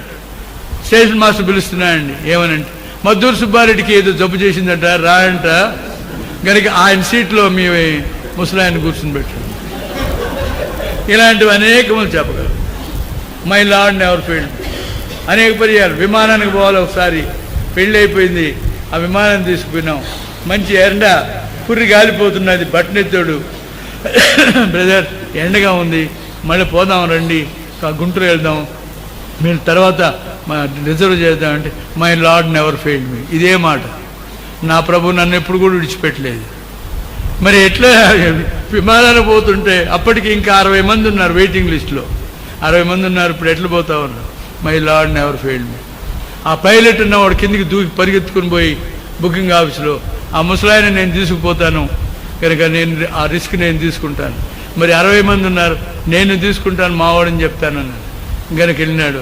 అప్పుడు వచ్చి ఎక్కండి బ్రదర్, మీరు తీసుకోండి, దానిలో ఎక్కండి, నేను నిన్ను తీసుకుపోయి మీ హెబ్రోన్లో వదిలిపెడతానంటే వాట్ అబౌట్ ప్రభుదాస్? ప్రభుదాసు రావాలి కదా, నాకు ఆయన రావాలని. నీకు దొరకడమే కష్టం అంటుంటే మళ్ళీ ప్రభుదాసు వద్దులే ఎట్నోడు సర్దుకుపో అంటే no my lord never failed. మొండోడు కడబడికేమో అన్నాడు. సరిలేట్ అయితే ఆయన కూడా ఎక్కించండి అన్నాడు. నేను తీసుకెళ్ళిపోయి నిన్ను నీ బెడ్ దగ్గర పెడతాను బ్రదర్. నో, ప్రభుదాస్ రావాలి. అసాధ్యమైన కార్యాలు సాధ్యపరిచే దేవుడు. ప్రియుడా, ఈ దేవుడు బక్సింగ్ దేవుడు కాదు, నీ దేవుడు, నా దేవుడు. మనకు బక్సింగ్ గారికి వ్యత్యాసం ఏంటంటే తాను విశ్వాసం మీద. లూకా సువార్త 18వ అధ్యాయం లూకాసు వార్త 18వ అధ్యాయం. ప్రభువైన యేసుక్రీస్తు సవాల్ చేశాడు. సవాల్ ఏంటి ఆయన సవాల్ చేసింది? 18వ అధ్యాయం ఎన్నో వచ్చిన మర్చిపోయినాను. 8 చదవండి. ఇంకా ముందు చదవండి. దేవుడు తాను ఏర్పరచుకున్న వారు దివారాత్రులు ప్రార్థన చేస్తుండగా ఆయన వారి మరణ ఆలకింపడా? ఆయన వారి మరణ ఆలకింపడా? దేవుడు తాను ఏర్పరచుకున్నవారు దివారాత్రులు ప్రార్థన చేస్తుండగా ఆయన వారి మరణ ఆలకింపడా? ఆలకించును. వారిని బట్టియే కదా ఆయన ఆలస్యం చేస్తున్నాడు. కనుక మరి ఎందుకు చేయడంలో 5 దినాల్లో నీకు నాకు మనం అనేక ఇబ్బందులు ఉండడానికి కారణం ఏమి? చదవండి. అయినను అది వచ్చిన ఇబ్బంది. మనిషి కుమారుడు భూమి మీదకి వచ్చినప్పుడు భూమి మీద విశ్వాసం ఉన్న కనుగొనునా? అది కష్టం. విశ్వాసం పోయిందండి. ఈ దినాల్లో భక్సింగ్ గారు పోలే. భక్సింగ్ గారు పోయినాడు. ఆయన ఎక్కడో ఉండేవాడు ఉంటాడు. ఆయన చెప్పినట్టు ఆయన దగ్గరగానే ఉన్నాడు. యేసు ప్రభు ఉన్నాడు. అందరూ ఉన్నారు. లేనిది ఒకటే, ఏంటిది? నీలో నాలో ఉండే విశ్వాసం పోయింది. ఫెయిత్ లైఫ్ అనేది పోయింది. ఒకరిని గురించి ఎందుకు చెప్తావు? వాళ్ళకి విశ్వాసం లేను. నీకు లేదు, నాకు లేదు. విశ్వాసం ఉంటే ఈనాడు విశ్వాసపూర్వకమైన ప్రార్థన దేవుని యొక్క శక్తిలో, దేవుని సన్నిధిలో బహుబలం గలదై ఎంతో స్థిరమైనదిగా ఉండేదిగా ఉంటుంది. దేవుడు తాను ఏర్పరచుకున్న వారు దివారాత్రులను ప్రార్థన చేస్తుంటే ఆయన వారి మొన్న ఆలకింపడా? అన్యాయస్తులైనటువంటి దేవుని మనుషులు లక్ష్య పెట్టినటువంటి న్యాయాధిపతికి విధవరాలు, దిక్కులేని విధవరాలు, ఏ విధమైన ఆధారం లేనటువంటి విధవరాలు మొరబెట్టుకుంటే ఇచ్చాడు కదా. అరే, నీ దేవుడు అంతకంటే అన్యాయస్తుడంటాయా? నీ దేవుడు అంతకంటే అన్యాయస్తుడా? నువ్వు విధవరాల కంటే ఇంకా అన్యాయస్తుడువా? కనుక నువ్వు మొరబెడితే ఆయన ఇచ్చును. ఒక సంగతి ఏదంటే విశ్వాసం. అందుకనే శిష్యులు ప్రార్థన చేసిన ప్రార్థన ఏదంటే ఏం చేశారు? 17వ అధ్యాయం 5వ వచనం, లూకా 17:5. ఏంటి ప్రార్థన? మనందరూ ప్రార్థన ఇదిగా ఉండాలి ప్రియులారా. దాని గురించి ప్రభువా దయచేసి భక్సింగ్ గారు ఒకసారి మీటింగ్ వచ్చినాడు, సేవకుల మీటింగ్. దానిలో చీట్లు చూశాడు. ఏముంది? కాంపౌండ్ వాళ్ళు లేదు, దయచేసి ప్రార్థన చేయండి. దొడ్డు లేదు, ప్రార్థన చేయండి. నీళ్లు లేవు, ప్రార్థన. అన్ని దరిద్రపు కబుర్లే మనకు ఉండేది. మన ప్రార్థన అన్ని ఒక దారిలోనైనా ఆత్మీయంగా వృద్ధిపరచమని కానీ ఏమి లేదు. అప్పుడు అన్నాడు, వాట్ ఈజ్ దిస్? ఇదే మీకు కావాల్సింది? దొడ్లు కావాలన్నా, కాంపౌండ్ కావాలన్నా, దీని కొరకు ఉంది నీ ఆశ, దీని కొరకు ఉంది చింత. చదవండి. అసలు లేనిది ఏంటి? 5 అపోస్తలులు, ఆ శిష్యులు కూడా కాదు, అపోస్తలులు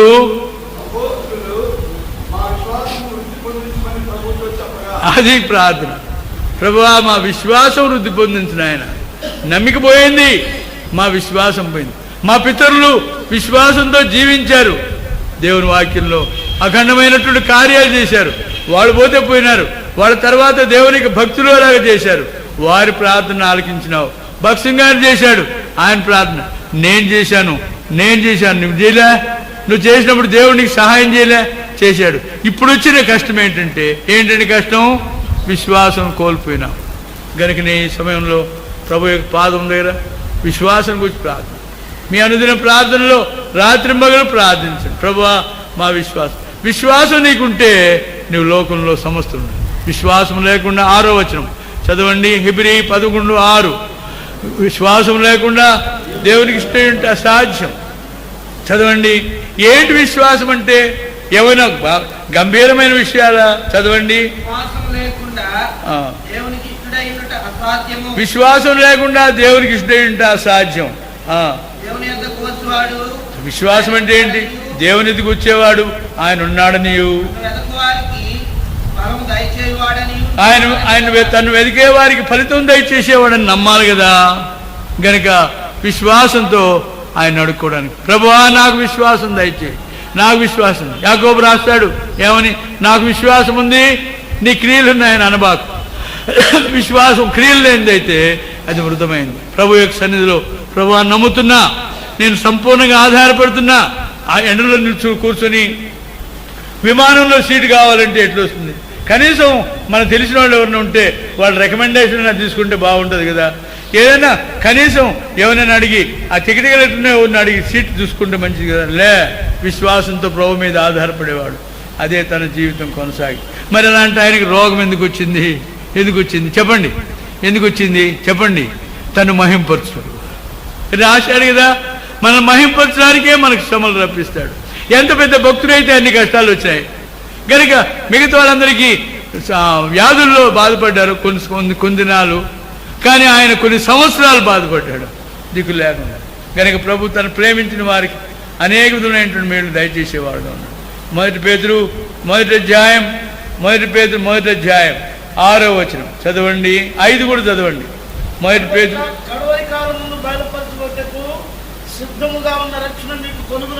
కడవరి కాలంలో బయలుపరచుకై సిద్ధంగా ఉండే రక్షణ మీకు కలుగునట్లు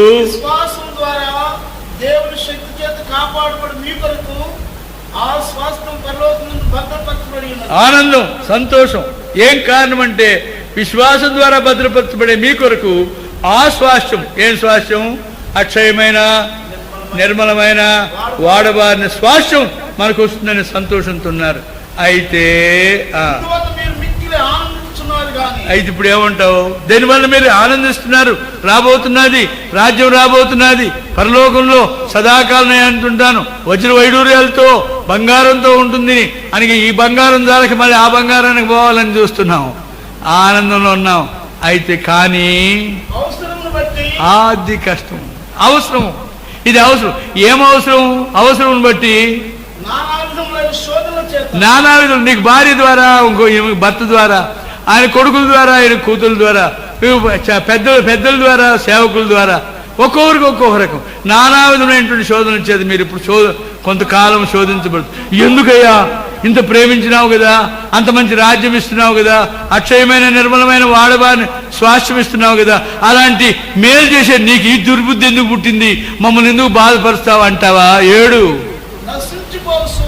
అరే పరిగమాల బంగారం నశించిపోయే సువర్ణం అగ్ని పరీక్ష వలన శుద్ధి చేయబడుతున్నది కదా, దానికంటే అమూల్యమైన మీ విశ్వాసం ఈ పరీక్షల ద్వారా పరీక్షకు నిలిచింది. మీకు ప్రభువైన యేసుక్రీస్తు ప్రత్యక్షమైనప్పుడు మీకు మెప్పు, మహిమ, ఘనతకు కారణమవును. ఆ గొప్ప ధన్యత రావడానికే నీకు శోధనలు వస్తున్నాయి. ప్రియుడా, ప్రార్థించు. ప్రభు ఇచ్చే ప్రతి శోధనలో ఆనందించు. తిరుగుబాటు చేయబాకు, పోలీసులు చెప్పబాకు, కోర్టుకు పోయి చెప్పబాకు, వాళ్ళకిలా చెప్పుకోబాకు, నీ ప్రభువుకు చెప్పుకో. ఆయన అన్యాయస్తుడైనటువంటి ఆ న్యాయాధిపతి కంటే చెడ్డోడా? అంత అన్యాయస్తుడా? మరి నువ్వు దేవుని ఏర్పరచబడిన వాడు, నువ్వు విధవరాలు కూడా కావు, నువ్వు దేవుని ఏర్పరచబడిన బిడ్డు. నీవు ప్రభుని అడిగితే ఆయన ఇస్తాడు. భారములతో వాచితిమి ప్రభువా, భారములతో వాచితిమి ప్రభువా, దృఢ నమ్మికతో వాచితిమయ్యా, దృఢ నమ్మికతో హృదయాలోచనలెరిగిన వాడ, హృదయాలోచనలెరిగిన వాడ, నా హృదయ నిన్నుమా సన్నిధి చేరితిమి, ప్రభుని సన్నిధి చేరితిమి, నీ సన్నిధి చేరితిమి, నీ సన్నిధి చేరితిమి. నేమియా గారు 11 గంటలకు మొదలు పెడితే ఎప్పుడవుతుందని అంటే 1:30కి అవుతుంది అన్నాడు. 1:30, 2 నిమిషాలు ఎక్కువ. కనుక దయచేసి మోకరించండి. కొంతసేపైనా ప్రార్థన చేయడం న్యాయం. చెప్పిన వాక్యం చెప్పిన తర్వాత దయచేసి కొంచెం బిగపట్టుకుందాం. ఆకలిని ఇప్పుడు ప్రార్థన చేద్దాం. మోకాళ్ళకి ప్రభువా మా విశ్వాసం వృద్ధిపరచు. ప్రభుని వేడుకుందాం, ప్రార్థిద్దాం. శ్రమలో ఉన్నావా? ఇంకా మంచిది, నువ్వు ప్రార్థన చేయి. శ్రమలో లేవా? గ్రహించు, నీకుండే శ్రమలు గ్రహించు. అప్పుడు ప్రభు యొక్క సన్నిధిలో నిజమైన భారభరితమైన హృదయంతో ప్రార్థన చేయండి. అప్పుడు ప్రభు మనకు దయచేసి క్లుప్తముగా బిగ్గరగా ప్రార్థించు.